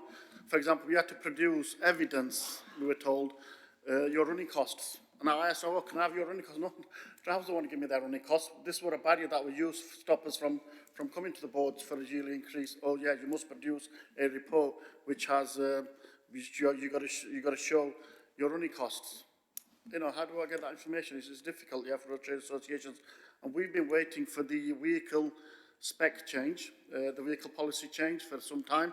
And at that time, we've discussed this before as well, that's where our recommendation was. And it's in the report. I suggest don't just look at that. I mean, we put quite a bit into it as well on the last 2 pages of our suggestion. Well, we put quite a bit in there where we're coming from. It's not just the 1 page. Again, yeah, we've been waiting for the vehicle policy change. Then the fare increases would be attached to that policy, and our recommendation would be what we've said in the past as well, privately when we spoke, and it's in there as well, that we would suggest a yearly increase attached to the policy, and you discuss it there, and we would suggest an annual increase based on, we even made a suggestion similar to the railway fares, which is rate of inflation plus 1%. But obviously that's for future discussions. But it's all in there if you need all of it, please. My apologies, we did get it in a bit late, but I was hoping that by now everybody would have seen, or it would have been amended to reflect what we actually proposed. I hope that answers, Councillor Wilson, your answer. Thank you. Josie? Thank you, Chair. Again, just to pick up, because again, looking at our page 81, it's not got another reference on it, and it's your proposal for overall for Hackney, where you do the comparisons from current to that. Can you just explain, please? And I'm sorry if it might just be me. Again, because it does make reference to bank holidays there and Christmas. So you've got this 10-mile example at the bottom. Roughly what difference would that make if I was coming out, not that there are any trains on Christmas Day, but if I was coming out on Christmas Day or Christmas Eve, what difference would the £2.10 for Christmas and or bank holidays make to that? Is that the only difference to your fare, £2.10? So it's... So if I came out midnight, Christmas Eve, the only difference to your normal fare would be £2.10. Yes, sorry, yeah, currently it's £2 and it would be just 10 pence. Because of that reluctance, because what I'm told that all those years ago, it still believe it still plays, those kind of things play on my mind. I thought, I'll bring you up this time when I was thinking about it, I'll bring that up this time. That's what I didn't really propose it too huge. Ideally, it could be £3 extra. What Ibrahim's proposed, I would be happy with that. But obviously, we were, like I said, we kept that low. We didn't want to punish people either, because at the end of the day, it's Christmas time. People are spending a lot more as well. Yeah. Presents and everything else. We thought, okay, that's the other factor that's played on our mind. Do we keep it low? Because private hire, they start charging £2, then they went fair enough. Then they're backing and forwarding on their charges. And I thought, during those times, we don't get much trade anyway, to be honest. New Year's Eve is busy. That's about it. Christmas Eve is slightly busy, but the rest of the days there's not much trade on the taxi ranks, so drivers rely on the private hire circuits, and they work on the private hire circuits. Some charge according to meter, some charge the private hire rates, which they're not really supposed to, but it happens. It's for private hire companies to monitor that, to police that. Some do and some don't. Okay, thank you. Thank you. Sinead? Yes, a few things. One, I'd like... I may need to sit there quietly. One, I wanted to support Councillor Barker because about an annual review, because we do know that with inflation now starting to gallop away under this present government, then it does seem reasonable. 6 years to wait seems an awfully long time. And I think I would also just echo, my son, being young and cool, uses an app. And I know that a journey he would usually expect to pay £7 for suddenly went up to £20 at a certain time. And he was outraged, and actually Mum's taxi had to step in at that point. And she wasn't pleased, that particular taxi driver. I just wanted to ask, about the use of cards, because, again, young people, don't they, Lewis, use cards far more than cash. And I think that taxis, black cabs are certainly going to have to turn more to using cards. And I wasn't quite sure whether you thought, Clive has said you can't add a bit for card use, but you thought that there was some sort of technical thing which did allow you to. So could I have clarification on that? Because cards is obviously going to be the way in the future. Cards and phones, I believe. I sound like one of those old judges. Who were the Beatles? Yeah, Clive? Sorry, Councillor. I will go and check. From my point of view, when we used cards in our reception, we were told, I can't remember, it's 2 or 3 years ago, that was it. You can't charge now for a debit or credit card. The business has to stand to it.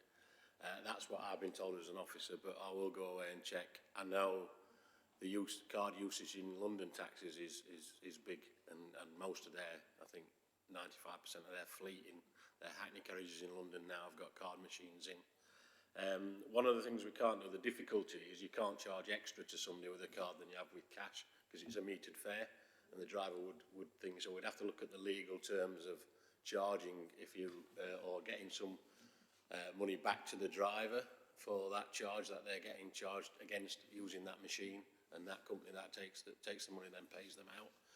That's the only difficulty, because on a private hire it goes to the company gets the money and then pays the driver the fee for the journey. But it's not he's not a metered fare and he's not guided by the legislation that he can't overcharge.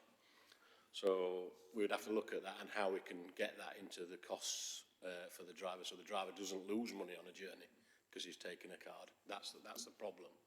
He'd have to lose, at the moment, they would have to lose money because they get 1.6%, as Ibrah said, 1.6% taken off them, or 1.7% if everybody used a card. So we'd have to look at how we judge that and manipulate those fares so the driver doesn't lose out if they get a card payment.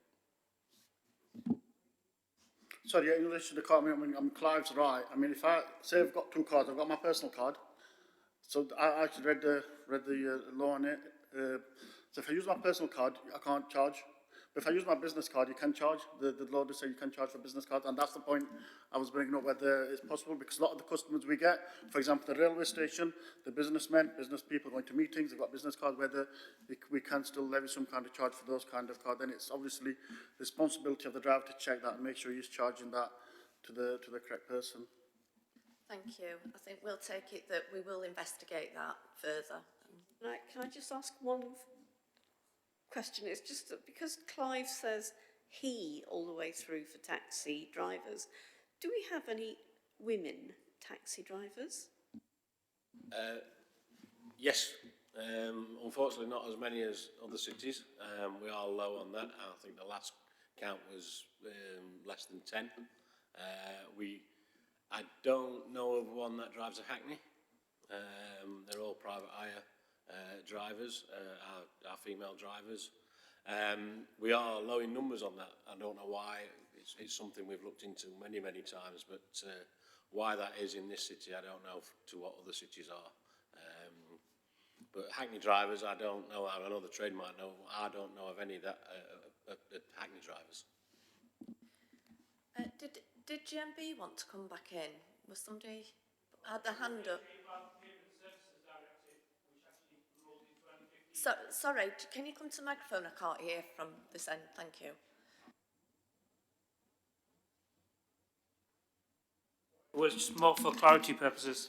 Payment Services Directive back in 2015, when we were in the European Union, if you like, they did actually make it mandatory that no business was allowed to charge or pass on any charges to the customer for using card payments, whether that was credit or debit card. So that's when companies ceased doing that. So far as I'm concerned, it's illegal to do that in the United Kingdom. But if you're going to get some clarity, please do pass it on to us so we can communicate it out to the trade. Because if there are drivers out there that are charging, we need to put an end to it for their sake more than anything else. Thank you. Thank you. Thanks for that. Right, we need to try and get some decisions here. The two proposals that I've heard, I think, is David was proposing Ibrah's proposal. And was it Jujo that was proposing the STTA? Now, it doesn't mean you have to, my understanding is we can amend slight bits of each one, you know, or... Thank you. I think after David had spoken, before I spoken, the discussion had turned around to the dangers of front loading and charging more for short journeys, which I think is the substantial difference between those. So I don't know if, David, you want to reflect on that. I'm happy to support the STTA proposal with the minor amendments that we've spoken about in terms of timing and surcharges. Okay. Is everybody happy going with the STTA proposal, and then we'll talk through what the amendments are going to be to that? Is that what I'm hearing from people? Yeah? Yes, yes, Joseph? Oh, Van, sorry. So, yeah. Okay. If I picked up the... we've agreed to an annual review. That's one of the things that we've agreed to. I just want to clarify around this. I know, Josie, you raised about 7 p.m. till 7 a.m. in the daytime, and so that the extra charge wasn't charged in the daytime, is that right? And I didn't know what people were feeling about that, and whether that was something people wanted to consider, so those going shopping or whatever in the day weren't going to be penalised, and it was just the night-time economy. So to clarify, the STTA proposal does give times for their Friday and Saturday, and it is 10 p.m. to 6 a.m. So in saying, oh, that's on page 84. So I think that's where we stand at the moment. So if we wanted to go back to IBRA's charges during the day, we'd have to amend it. I think that's where we are. Does that make sense? Is that where we are? Sianed, yeah? Sorry, and did GMB propose it should be a 7 to 7? So there are actually 3 different proposals. Anybody want to put a preference forward? Mick? I prefer 7 to 7. Can I second that, please? Sorry, But Jim. yeah, just to clarify, I think I was agreeing with Mr. Hussein's proposal, and I think GMB as well, for a 7 to 7 nighttime tariff during the week. And there's a separate issue about weekend supplements, which, again, there is a 10 till 6 thing in the STTA proposal for a weekend supplement during the evenings, I guess, for the kind of the nighttime economy people. Yeah, I'm certainly happy with 7 till 7 for the all week nighttime tariff, and then the weekend thing is I think it's a separate thing to that.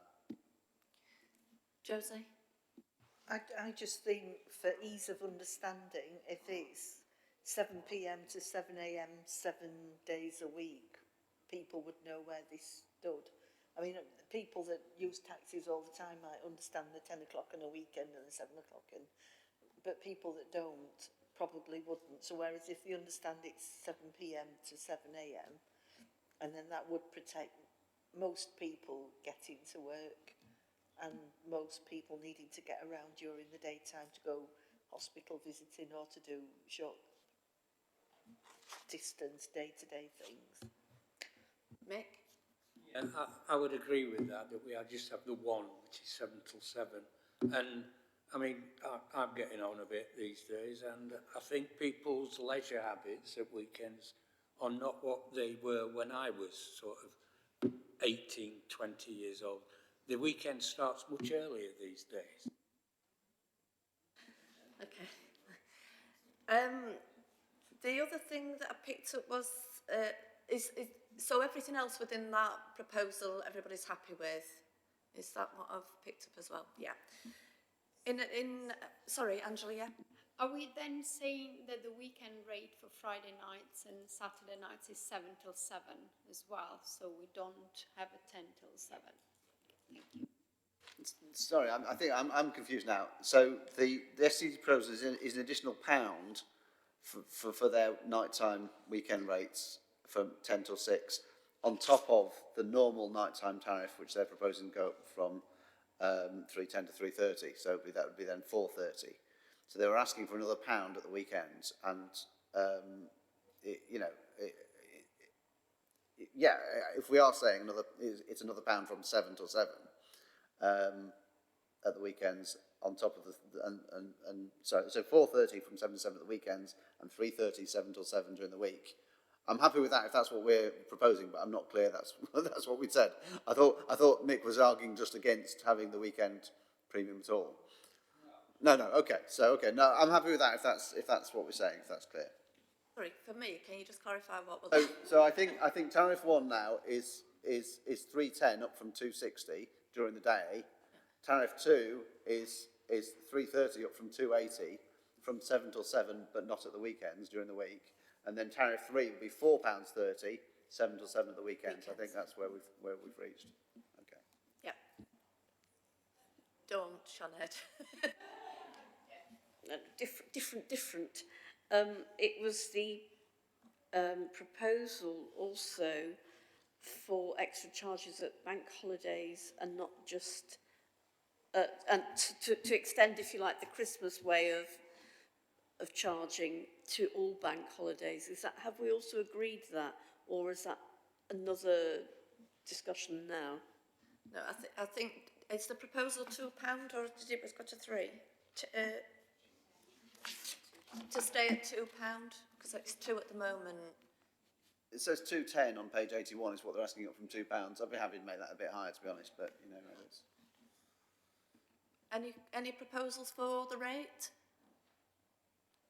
Can I ask Joe what he's thinking? I might be able to support him on that. 250. Yep, okay. Rosie?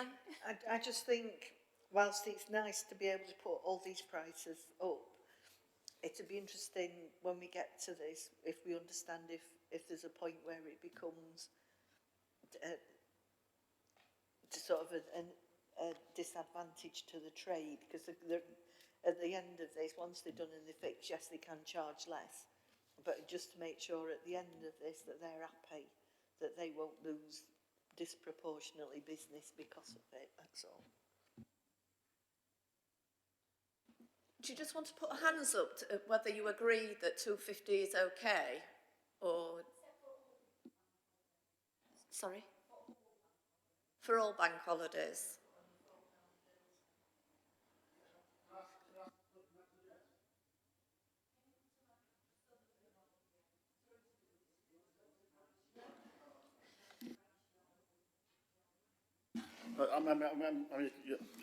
You're quite right. I mean, for the Christmas, I want to stick to 210 or even 250 if you want to. Comfortable with that. But I think the other bank holidays should be around £1 mark.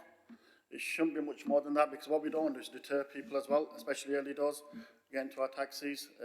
Then we compete with private as well. So from my understanding of the local authorities that do charge, it is based around £1 mark. But it's up to you members, yeah. Well, we just put it in as, you know, it should be to bring it to discussion. That's why it was put in that way. Okay, having heard that, is everybody happy for all of the bank holidays to be £1, Christmas £2.50? Can I just ask, when you say Christmas, is that New Year's Eve as well? Is that Christmas period? Okay, thank you. I think we're getting there. Cool. The other thing that we've agreed is position of Hackney ranks, and that we're going to have a look at that and ask the Cabinet member to have a look where they are and whether they're in the right place and whether that needs, and there'll be some consultation over that, so we will take that forward. Some clarification on card. It looks like we've got you can't charge for a card, but we will get that clarification as well and get that out. Is that everything? Is there anything anybody else wants to add or say, Sinead? Sorry, and because if you can't add the card, because we know that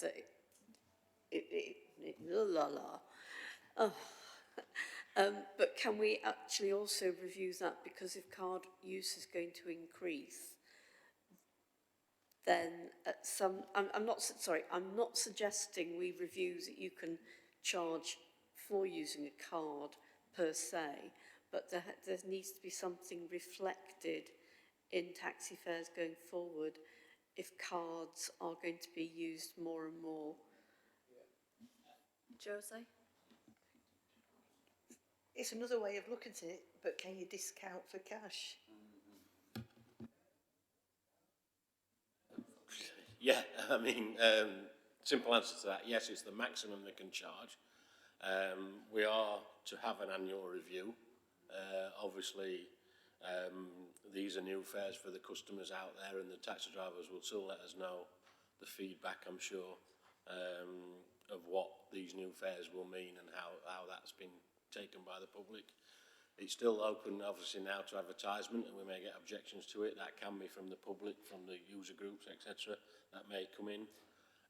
But yes, they could discount cash if they wanted to, but then obviously you'd have to look at what an average cost of machine is. Again, that would be a broad spectrum, because we wouldn't want to force drivers into using a certain company. It's not our position, and it's not a council's position to tell the drivers how to run their business. So it's which card systems they use and how they use it would be down to them. And like you say, you could put the charges in the Hackneys at that price and then discount for cash. I don't know. I mean, that's something the public would look into, and I don't know how other businesses have used that in people paying in pubs, etc. Clubs. It became the norm to pay through the pandemic on card because you were table service and everybody paid card. It was a lot less hand-to-hand stuff. So That has gone up, and it's gone up probably fourfold the uses of card for small purchases, coffees, teas, pubs, clubs, etc. The use of card has really skyrocketed in that. So it may be something you want to look at as a committee, whether that's today or you let these fairs go first and then see where we are, and we can get some feedback from legal regarding what we can maybe do in the future. Can I take that proposal forward that we can implement this, what we've agreed today, but we'll keep that under review, and that we can seek some guidance out for that for the future and a way to take that into consideration.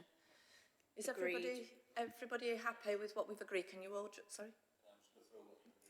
Yeah. I'll just go through what I've written down as agreed, I believe, is tariff 1 would be 7 AM to 7 PM at the STJ £3.10. Tariff 2 would be 7 PM to 7 AM at £2, it says £2.80, but it's not, my writing's wrong there. At the new is it £3.80? 3.30 at the night, sorry. Yeah, and then tariff 3 would be 7 PM to 7 AM weekends, an extra £1 on each journey. Tariff 4 bank holidays would be, Christmas bank holiday would be £2.50, whatever that is currently, which is the days that I've said on the fares chart currently. And any non-Christmas bank holidays are £1 per journey. And then an annual review of fares at probably this time of year, or do we want it pre-Christmas, post-Christmas? Post-Christmas probably easier, to be honest with you. So January every year. Yeah. Thank you, Chair. Thanks. Can I just have a show of hands that everybody agrees with that? Yeah. Okay. Shona, is something that you wanted to add? Not to this, but if we're looking at general stuff while we're saying we're going to be reviewing other things, what is our role, I don't know, for people who are disabled, who use taxis? Are there schemes for cheaper fares or for discounts or any of those things? Or is it because it's, if you like, a private enterprise, it's not something that we dabble in? I just think that, I don't know, you get a blue badge, don't you, if you've got your own car? So I just wondered if we do, I don't know, a green card for using in a taxi, and you get £1 off or something, I don't know. But who would pay for it, obviously, is the big issue. Thanks, Shona. I think that's, again, something that we can look into and consider. So thank you for that. I just wanted to finish just a little slight update for the taxi trade, because we've had some meetings recently. So I just wanted to let you know that in response to concerns raised by the taxi trade on the age of vehicles, officers are undertaking research into what other cities are doing regarding this issue, and this will help inform us in moving forward. So just to let you know that bit.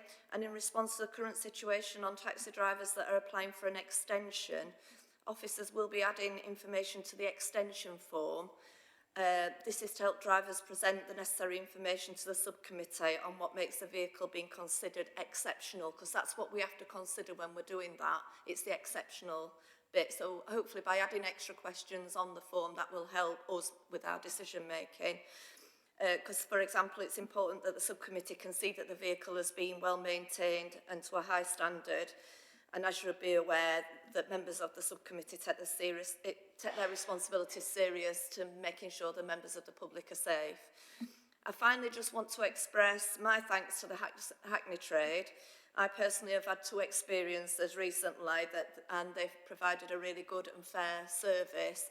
So one was in November when we had the snow, and we also had the bus strikes, and I came back on the train from York.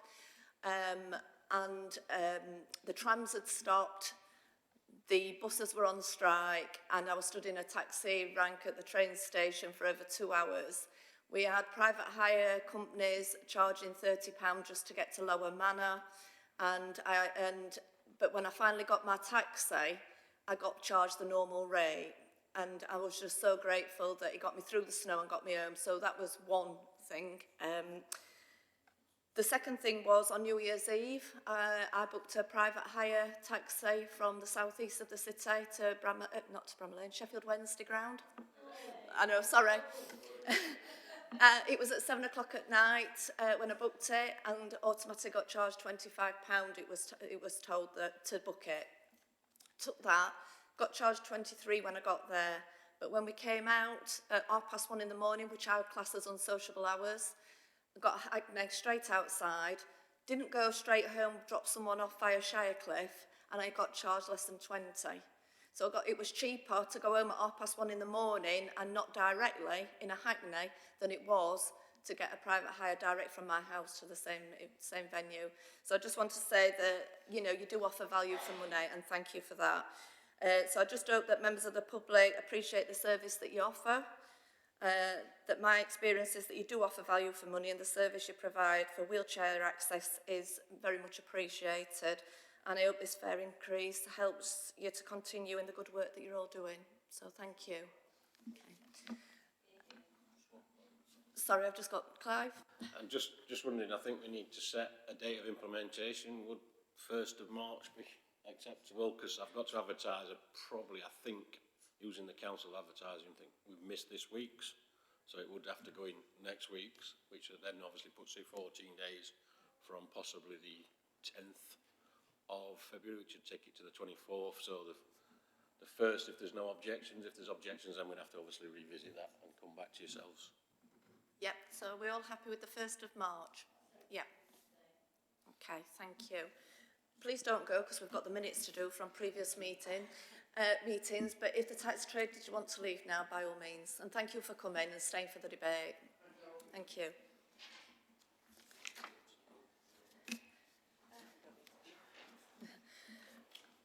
I'm not going to go through every set of minutes, but I'm just going to read out the dates, and if people can just confirm if you're happy. So the committee held on the 11th of October 2021. Has anybody got anything that they want to raise? Are the minutes accurate? Yep. I'll then read out the following dates. Subcommittee held on the 14th, the 20th, the 21st and the 28th of September. Are they all accurate? Yep. Again, the subcommittee held on the 4th, the 5th, the 11th, the 12th, the 18th and the 19th of October. All accurate. Again, on the 1st, the 2nd, the 8th, the 9th, the 15th, the 16th, the 23rd and 30th of November. All accurate. And the 7th, 13th, 14th, 21st of December and the 4th of January. Everyone happy with the minutes? Brilliant. Thank you so much, everybody. Thank you for that debate, and thank you for coming in today. Nice to see you all. Thanks. We'll close the meeting.